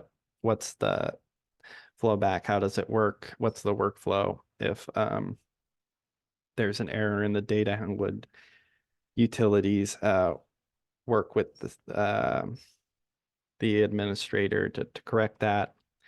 And I think I think this piece is the key piece. If you're in the portal, there should be an ability to exchange information back and forth with the state administrator. But I'd be interested in ideas for doing that. And we can put that in the comment period. I don't have anything written up right now, but I can put a question in there about that. Folks can make suggestions. I saw Jacob said, does this mirror what Commerce intends to do for the governor and the legislature awarded 150 million in CCA money, or put that in the budget for each household gets that enrolls gets like a $200 lump sum payment if they're enrolled on their electric bill. And is this program, is this design, is this what the agency is going to use? The quick answer is no. This is developed independently of the ideas here. That is a one-time lump sum piece. This is kind of looking at a more regular ongoing process. So And Austin, this is Jacob. Can I follow up on that real quick? yeah, The timing might not align, but maybe the practice of trying to distribute those funds that have been earmarked might be a good reference case to inform the recommendation. But it sounds like this recommendation will be heading off in June, and that process will take place in September. So there might be a lot of lessons learned from that that could speak to this report. I think so too. And you know, it'll I think that will be informative. And you know, we got to stagger, you know, these reports come out at certain times and we learn new stuff, and that's how it goes. But try to be as thorough as we can today. But yeah, thanks, Jacob. Then the only other one that I saw Julie talk about the different utilities. I think we kind of covered that. We would not be covering, this is about energy. It's not about water, sewer, storm. And if that presents challenges, you know, let me know. And I think that Julie's comment comes up when it was talking about bill photos. And I think we'll need to design an application that allows for a household to say, oh yeah, I'm primarily an electric customer, so here's my Snohomish PUD electric bill account number. Drop down, are you a natural gas customer? Yeah, I am. I'm a PSE natural gas customer.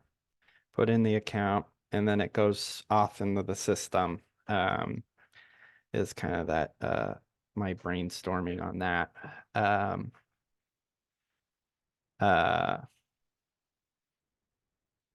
Anita says, clearing the portal against billing cycles would need to be dialed in. I agree with that. I don't know if it needs to be dialed in. We need to dial it in a little bit more, but you know, I think the mechanics of that will be probably worked out.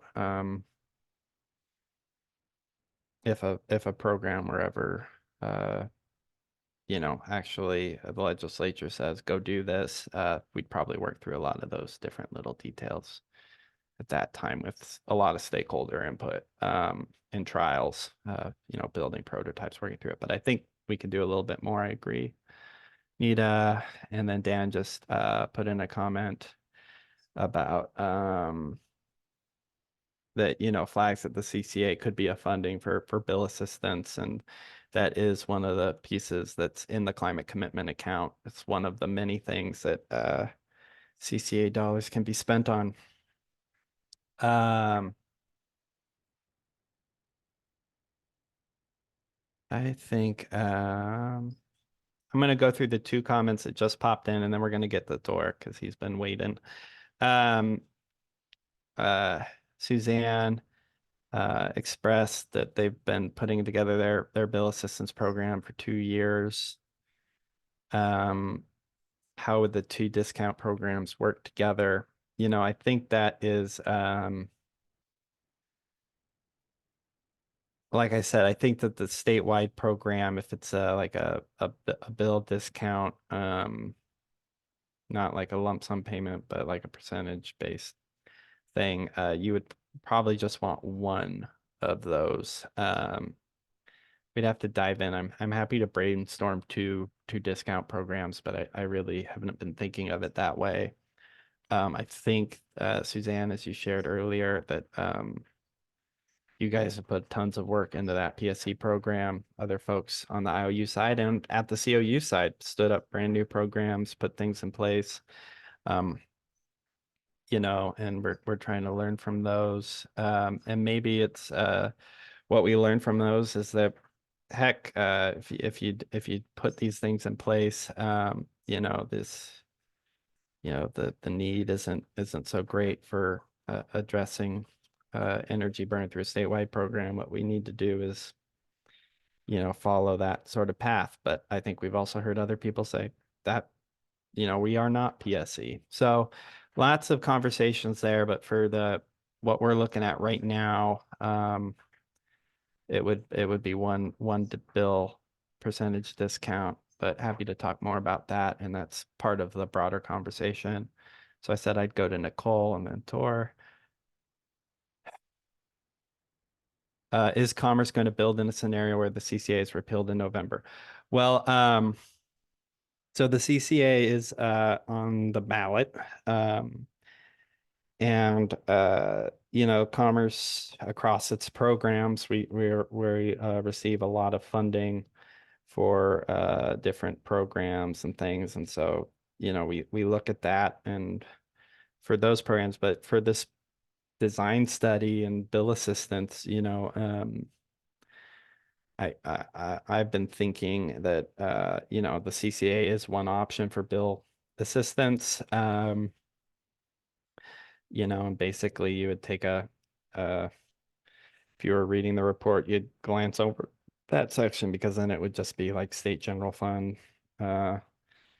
You know, it doesn't really impact the design study about the design if we're not making a decision about funding source. Recognizing that folks have different preferences and there's benefits and trade-offs and things like that.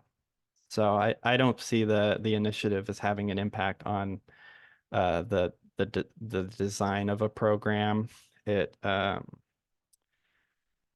because the design piece, we're really looking at, you know, would this vehicle be able to move dollars? It doesn't really need to know where the dollar amount comes from to build the design. Now, folks care deeply about that, but that's for this narrow study, that's what we're looking at. Tor. This has been a great conversation. It's got me thinking in a million different directions, but I'll try to go back to my original thought, which was actually, I have to do an intervening one. I want to talk about the kind of program design implications of having non-electricity dollars landing on the customers' electric accounts. Just from lived experience at Seattle City Light here, we, in partnership with Seattle Public Utilities, our water, sewer, garbage utility, we actually have credits for their discount program that land on the City Light account. And that has introduced a lot of challenges in terms of the accounting practices here. It confounds, you know, those customers' kind of impetus to pursue LIHEAP funds, which they're still eligible for example. It means that since water, sewer, garbage is routinely more than the cost of the electric bill, the customer ends up with actually a credit that we have to disperse annually, or on demand from the customer actually. It puts us in the place of essentially being a financial institution in some ways, as opposed to a utility. And so I could see in cases where we've got, you know, highly energy burdened customers that are energy burdened because of their fuel oil or propane use, or pellet use, and if that exceeds their electric bill costs, all of the utilities across the state would be in the same pickle of figuring out how to essentially, you know, reimburse these customers for that overage, which just seems like a strange place to put a utility, in my opinion. It's kind of outside of our wheelhouse and our mandate. So point, don't need to even respond to that one. The second one I wanted to talk about real quickly is that we've been talking about a bill discount, and that the statewide program would be, you know, kind of exercising that function. But there's a significant other bill assistance function that utilities offer in terms of arrearage assistance. And many of our, you know, even our LIHEAP partners, a lot of those LIHEAP funds are actually used for arrearage assistance, rather than ongoing energy burden. Whether that's because the energy burden has basically had that customer fall consistently behind and then become in crisis, or because there's been some sort of incident that meant that momentarily they were unable to pay their bills. Whatever the reason, that's a whole other function that I'm not seeing covered in this solution here. So I'd want us to be really explicit in our, you know, sort of statewide program design criteria about how this is limited to ongoing, bill assistance versus that emergency assistance, and think about uh, the the individual utilities role in that arrearage, continuing to provide arrearage assistance. And if the state's goal is sort of an equitable service provision concept, which I think is what was outlined in the original report that precipitated this, we'll want to think about the arrearage component. Yeah, thanks, Stor.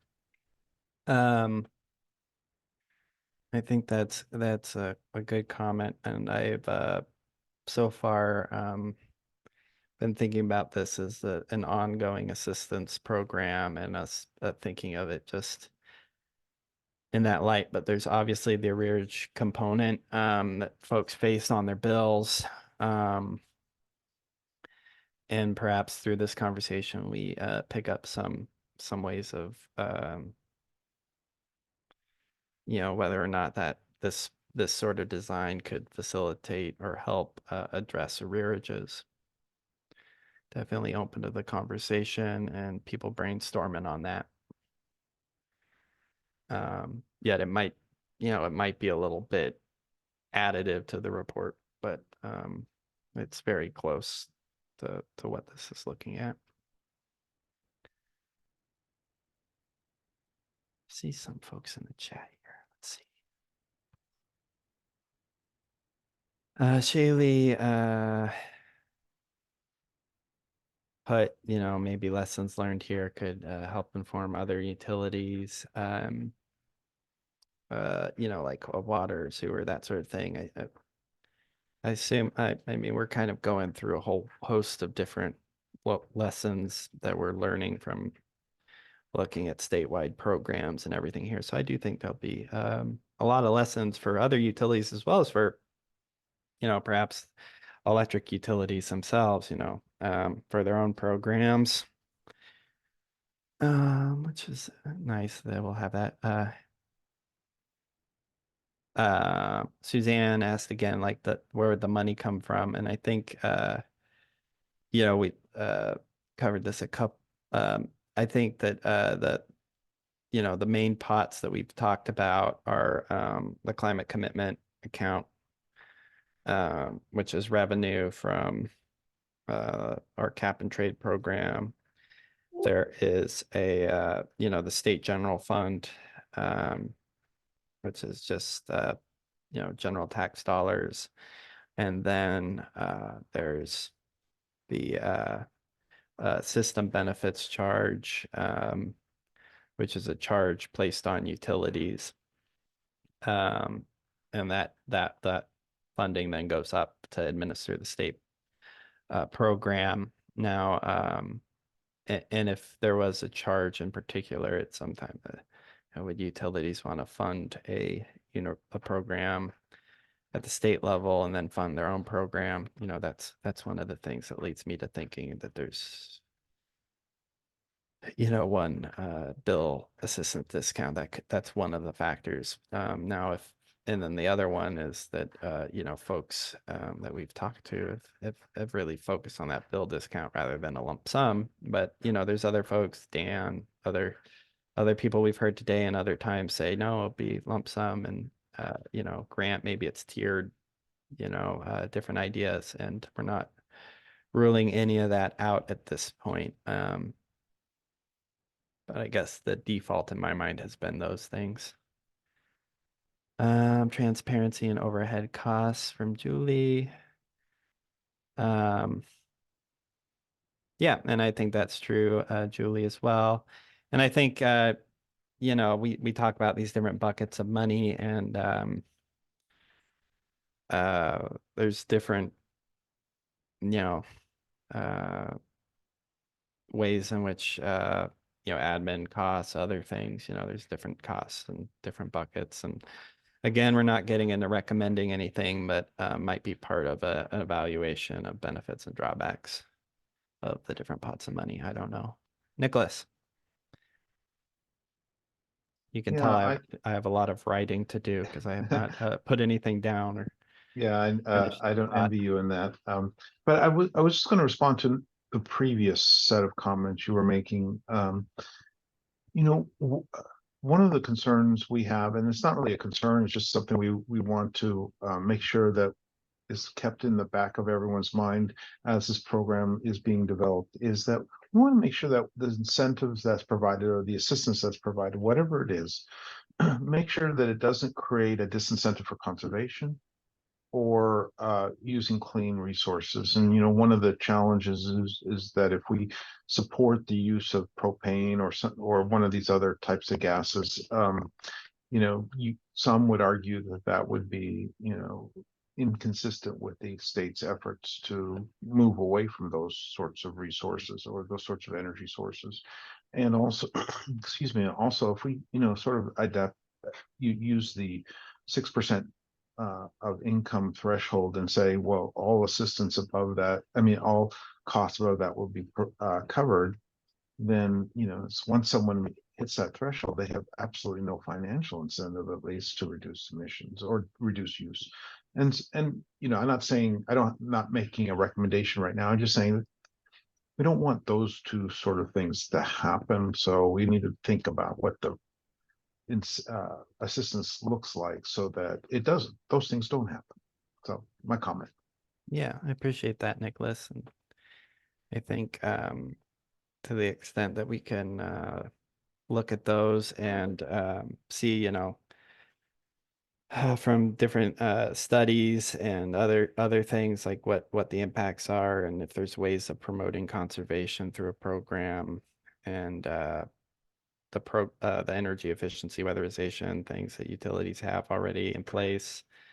And then looking at that fuel type question, whether those are in this or not becomes a topic as well.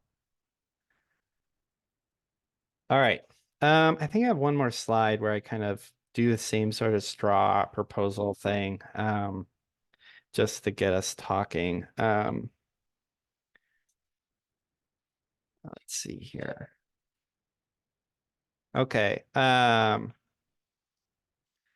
So a couple of, this is outside of the information piece. This is also outside of like the payment piece in part, but these are some of those naughty questions that may not be so naughty, or maybe they are, for figuring out.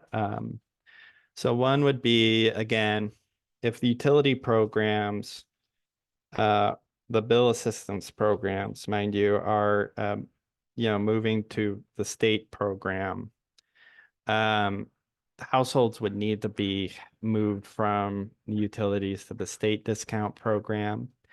It seems like they could be grandfathered in. It seems like a fairly straightforward piece, but depending if it's an income tier or what have you, it raises questions about what information is already available. If it's phased in, because no program would be stood up overnight. Let's be clear about that. And the legislature, of course, has to make a decision about all of this to even kickstart a process.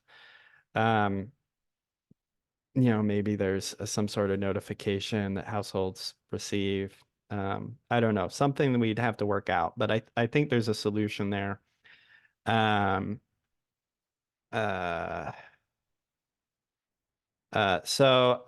Would utilities need to provide a projected, residential rate for customers to help determine forecast funding needs? I'm not sure.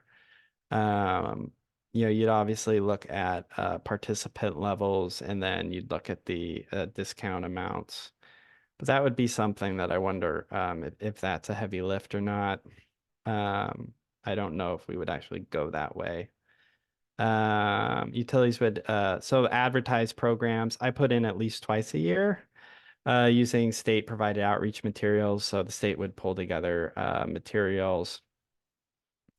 Where I got twice a year was in RCW 80-28068, which is a statute came out of the multi-year rate plan bill that covered investor-owned utilities a few years ago, but includes a portion on energy assistance.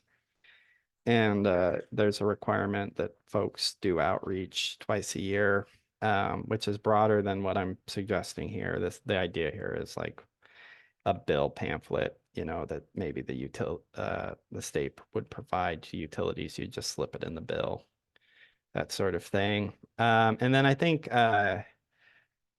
we'd want to like kind of standardize what information is being shared about the program instead of, you know, each utility puts on a link to their webpage. Some people provide this amount of information, some people provide that amount of information.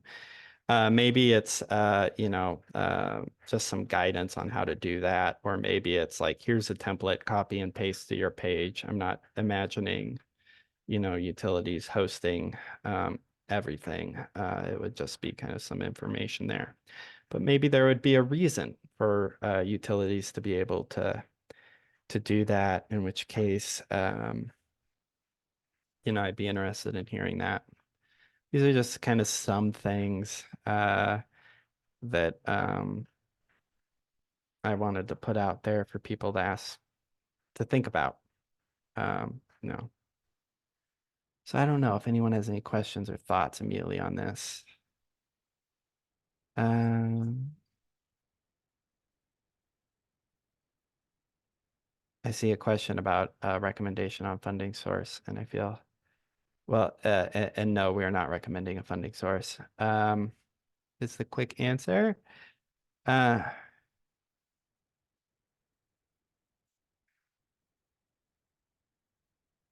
think Dan's got a general comment about why a statewide program may be advantageous. So I'll let folks who are online, they can look at that. Kelsey. Hey, thanks, Austin. This is Kelsey with Avista. This is sort of connected to this, but I'm curious about the connection to community action agencies in this. I know that for our bill assistance program, providing referrals to our community action agencies when we enroll customers for other services is an important connection for us. And so just, you know, like, would we lose that going to this? Would we lose that connection of making sure that it's more wraparound services, and that, yes, we can provide energy assistance and your community action agency can provide several other services? And then, so just also curious about like general impact of the utility cap agency relationship, and then the cap agency to commerce relationship, what those would look like. Yeah, those are great questions. Just for clarification, it's the referral is a household comes to the utility and says, hey, I need assistance. And the utility says, yes, we offer assistance, and you can go through the community action agency, and they'll be able to help you with a whole host of other things, including LIHEAP, including, you know, other assistance programs. Is that the referral that you're talking about? Or is the referral from the cap agency to the utility, or? Yeah, so it is from the utility to the agency. So we're joint administrators with cap agencies in Washington. So if a customer does come to us first for energy assistance, then we're able to refer them to the cap agency. And so, you know, just thinking about like, would the state be able to do a similar referral process for customers who come, you know, who might apply through the state for energy assistance, or is that continuing to come from the agency? I'm sorry, from the utility. Yeah, from the utility. Or you know, is there no referral to a community action agency at all?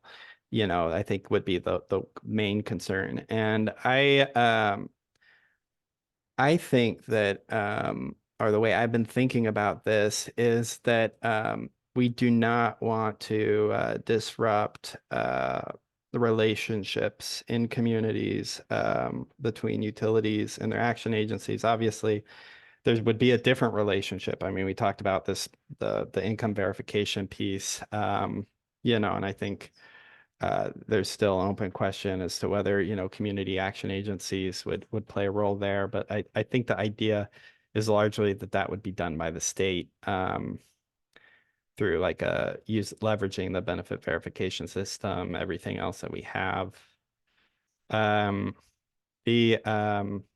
don't have. at this time. There's other pieces that would need to be built, but at least you wouldn't have to build that across 60 utilities is the idea. But so this, if we kind of go back to this, the idea here is, again, we're focusing on the single program approach. The idea, what I would see is like a household could easily call up their utility. I could, that's there's literature that says households may not do that. We have heard folks on today's call say, yeah, households would be afraid to disclose that to their community folks, go into their utility office, sign up. Can I have that paperwork? It could be a stigmatizing process. But they still might call up their utility. And at that point, the idea again is that it's open. And so the utility could choose to say, oh yeah, I've got the application here. I open up the thing, give me this information, submit. The utility doesn't retain that information. That was John's concern earlier. The information gets sent in to the state. Each utility would need to decide whether or not it wanted to do that or not. I assume most utilities would not want to do that based on, current practice, but maybe folks would be more open to that. But what the utility could do is, point to the web page, the application process. But I think importantly, the utility should also point to the community action agency or any other service provider, low income assistance service providers. The hope is that, you can go to, anyone can sign up for it anywhere. So other community action agencies could be a point for that, others agencies. And there's a strong reason why you would go to a community action agency for LIHEAP, for energy efficiency, yes, I think is the answer if I remember the question.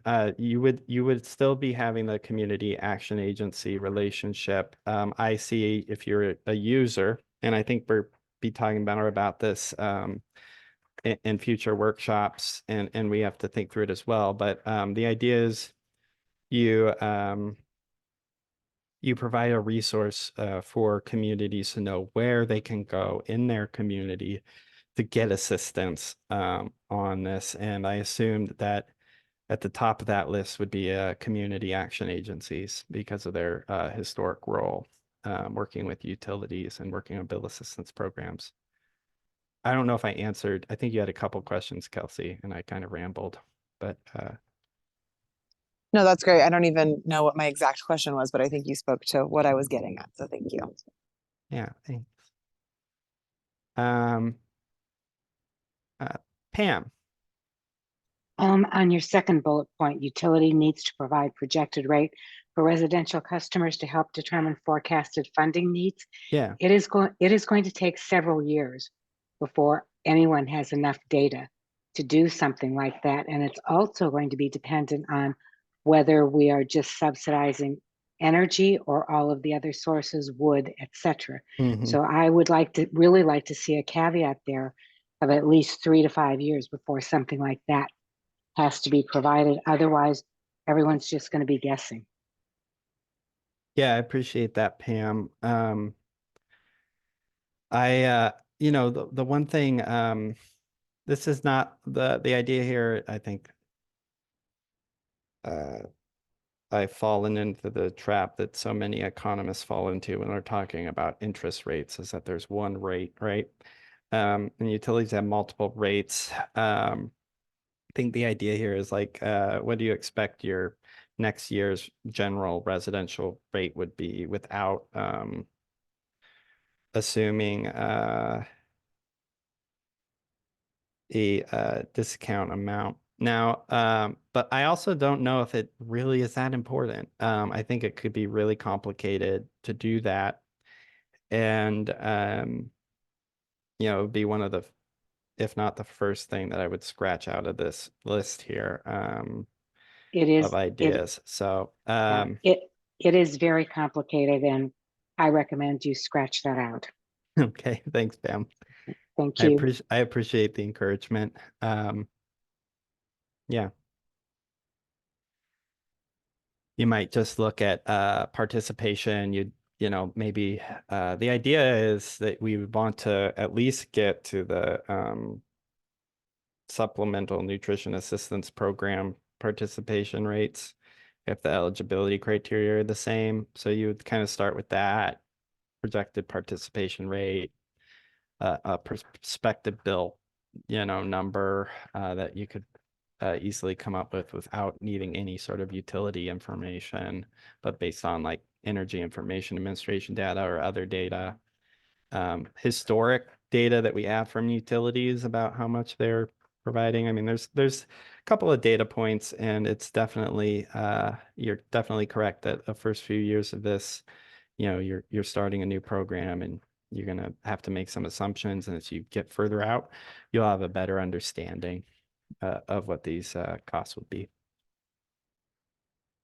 Benefit amounts, yeah. So I appreciate that. Let's see here. I'm looking.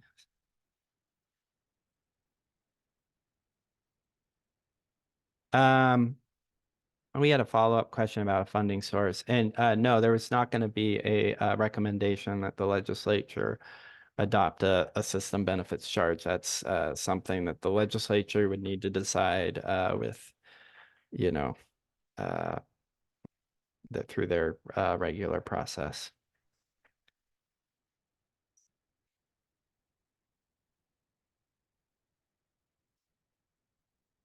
All right.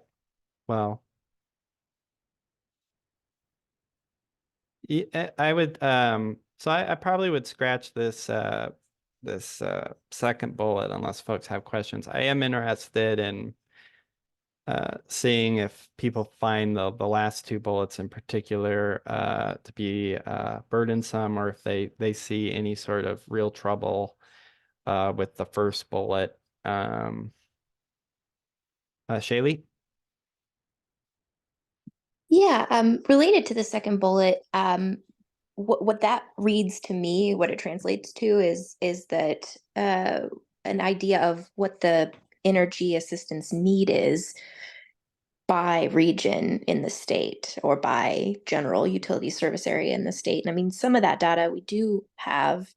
At least we have statewide projected data that's from the 2023 report to the legislature.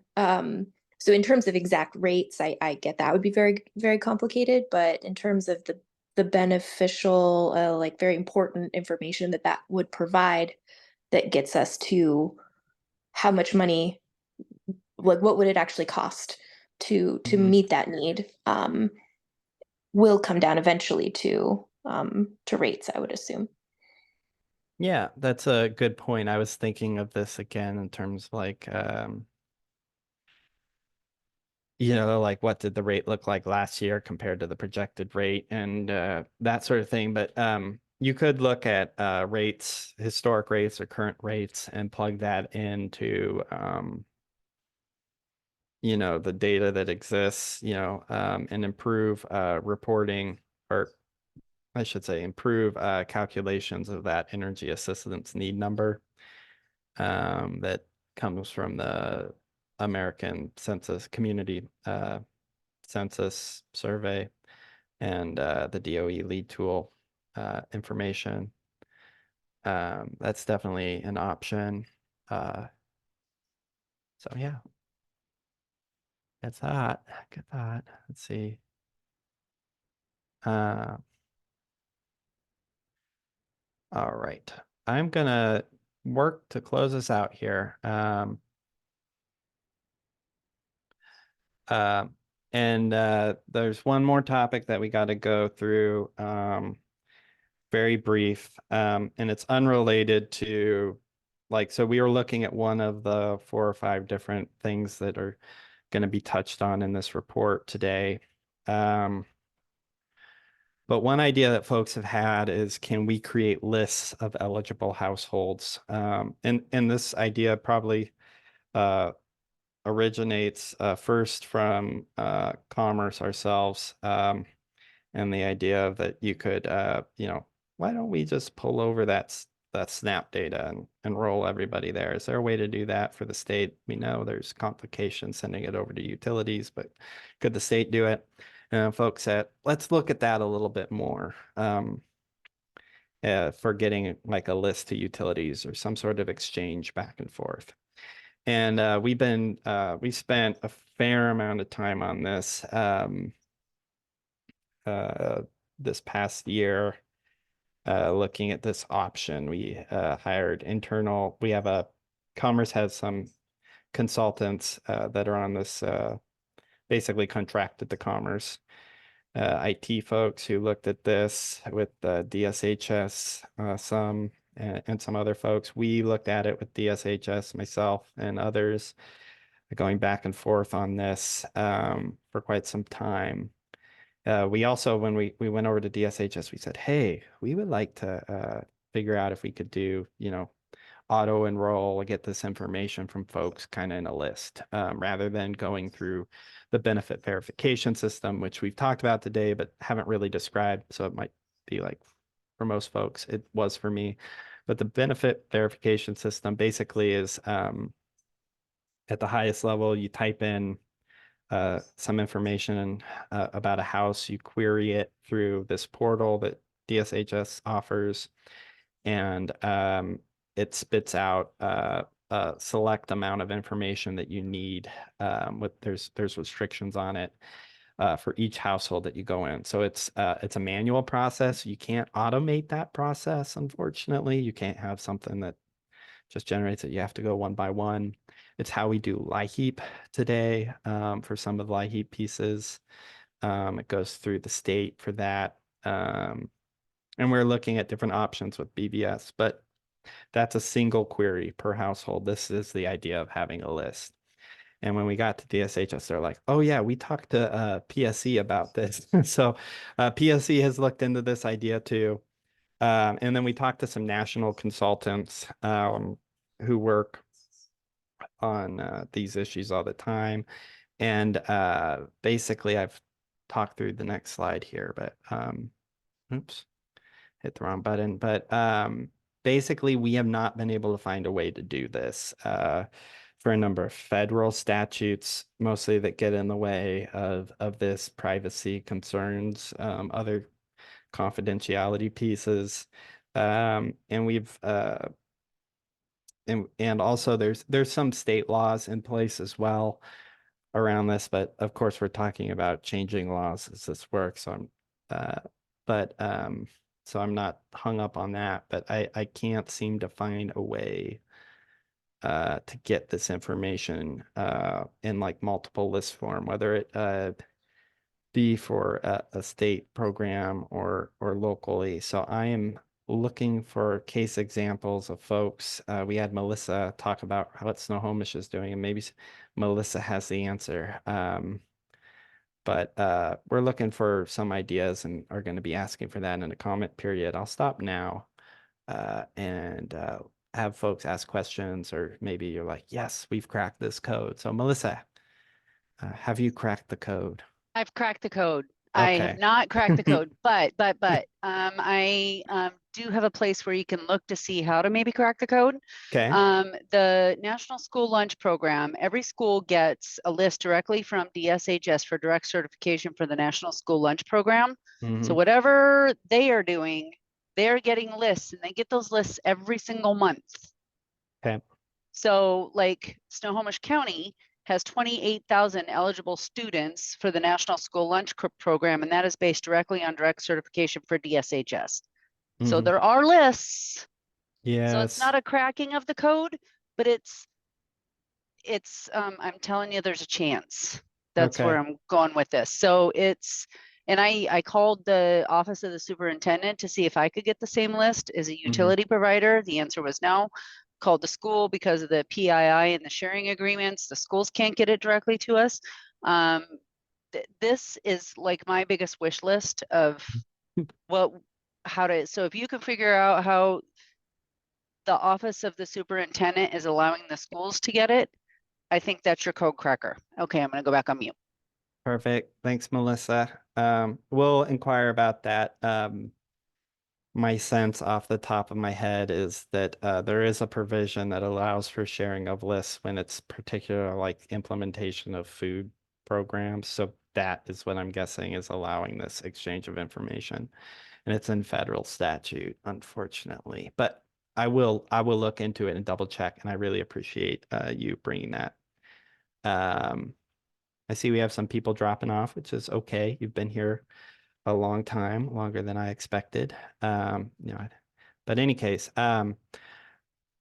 you know, it'd be nice to figure this out for folks. But I'm also feeling like I beat my head on this for a long time. So I'm turning and asking folks if they have any other extra ideas. And I appreciate Melissa for throwing one out there, and we'll look into that. All right. Next steps as we click through really quick. So we have a comment deadline April 12th. I haven't posted a comment form yet. I'll put some questions in there, and I'll include some stuff from today because I thought there was a lot of great questions that maybe I wouldn't have come up with myself that you guys came up with, and we can crowdsource some solutions and some ideas. Our next workshop is going to be on April 25th from 1 p.m. to 4 p.m.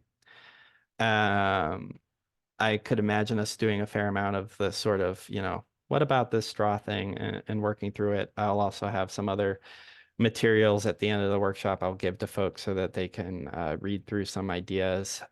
Those ideas are also going to be really straw things. None of this is really written up or finalized as part of this, but we try to get as close to that as possible if we can find things that work for folks in terms of the design of a program. Our Section 120 reporting, that's due on April 1st. So many of you are working on that.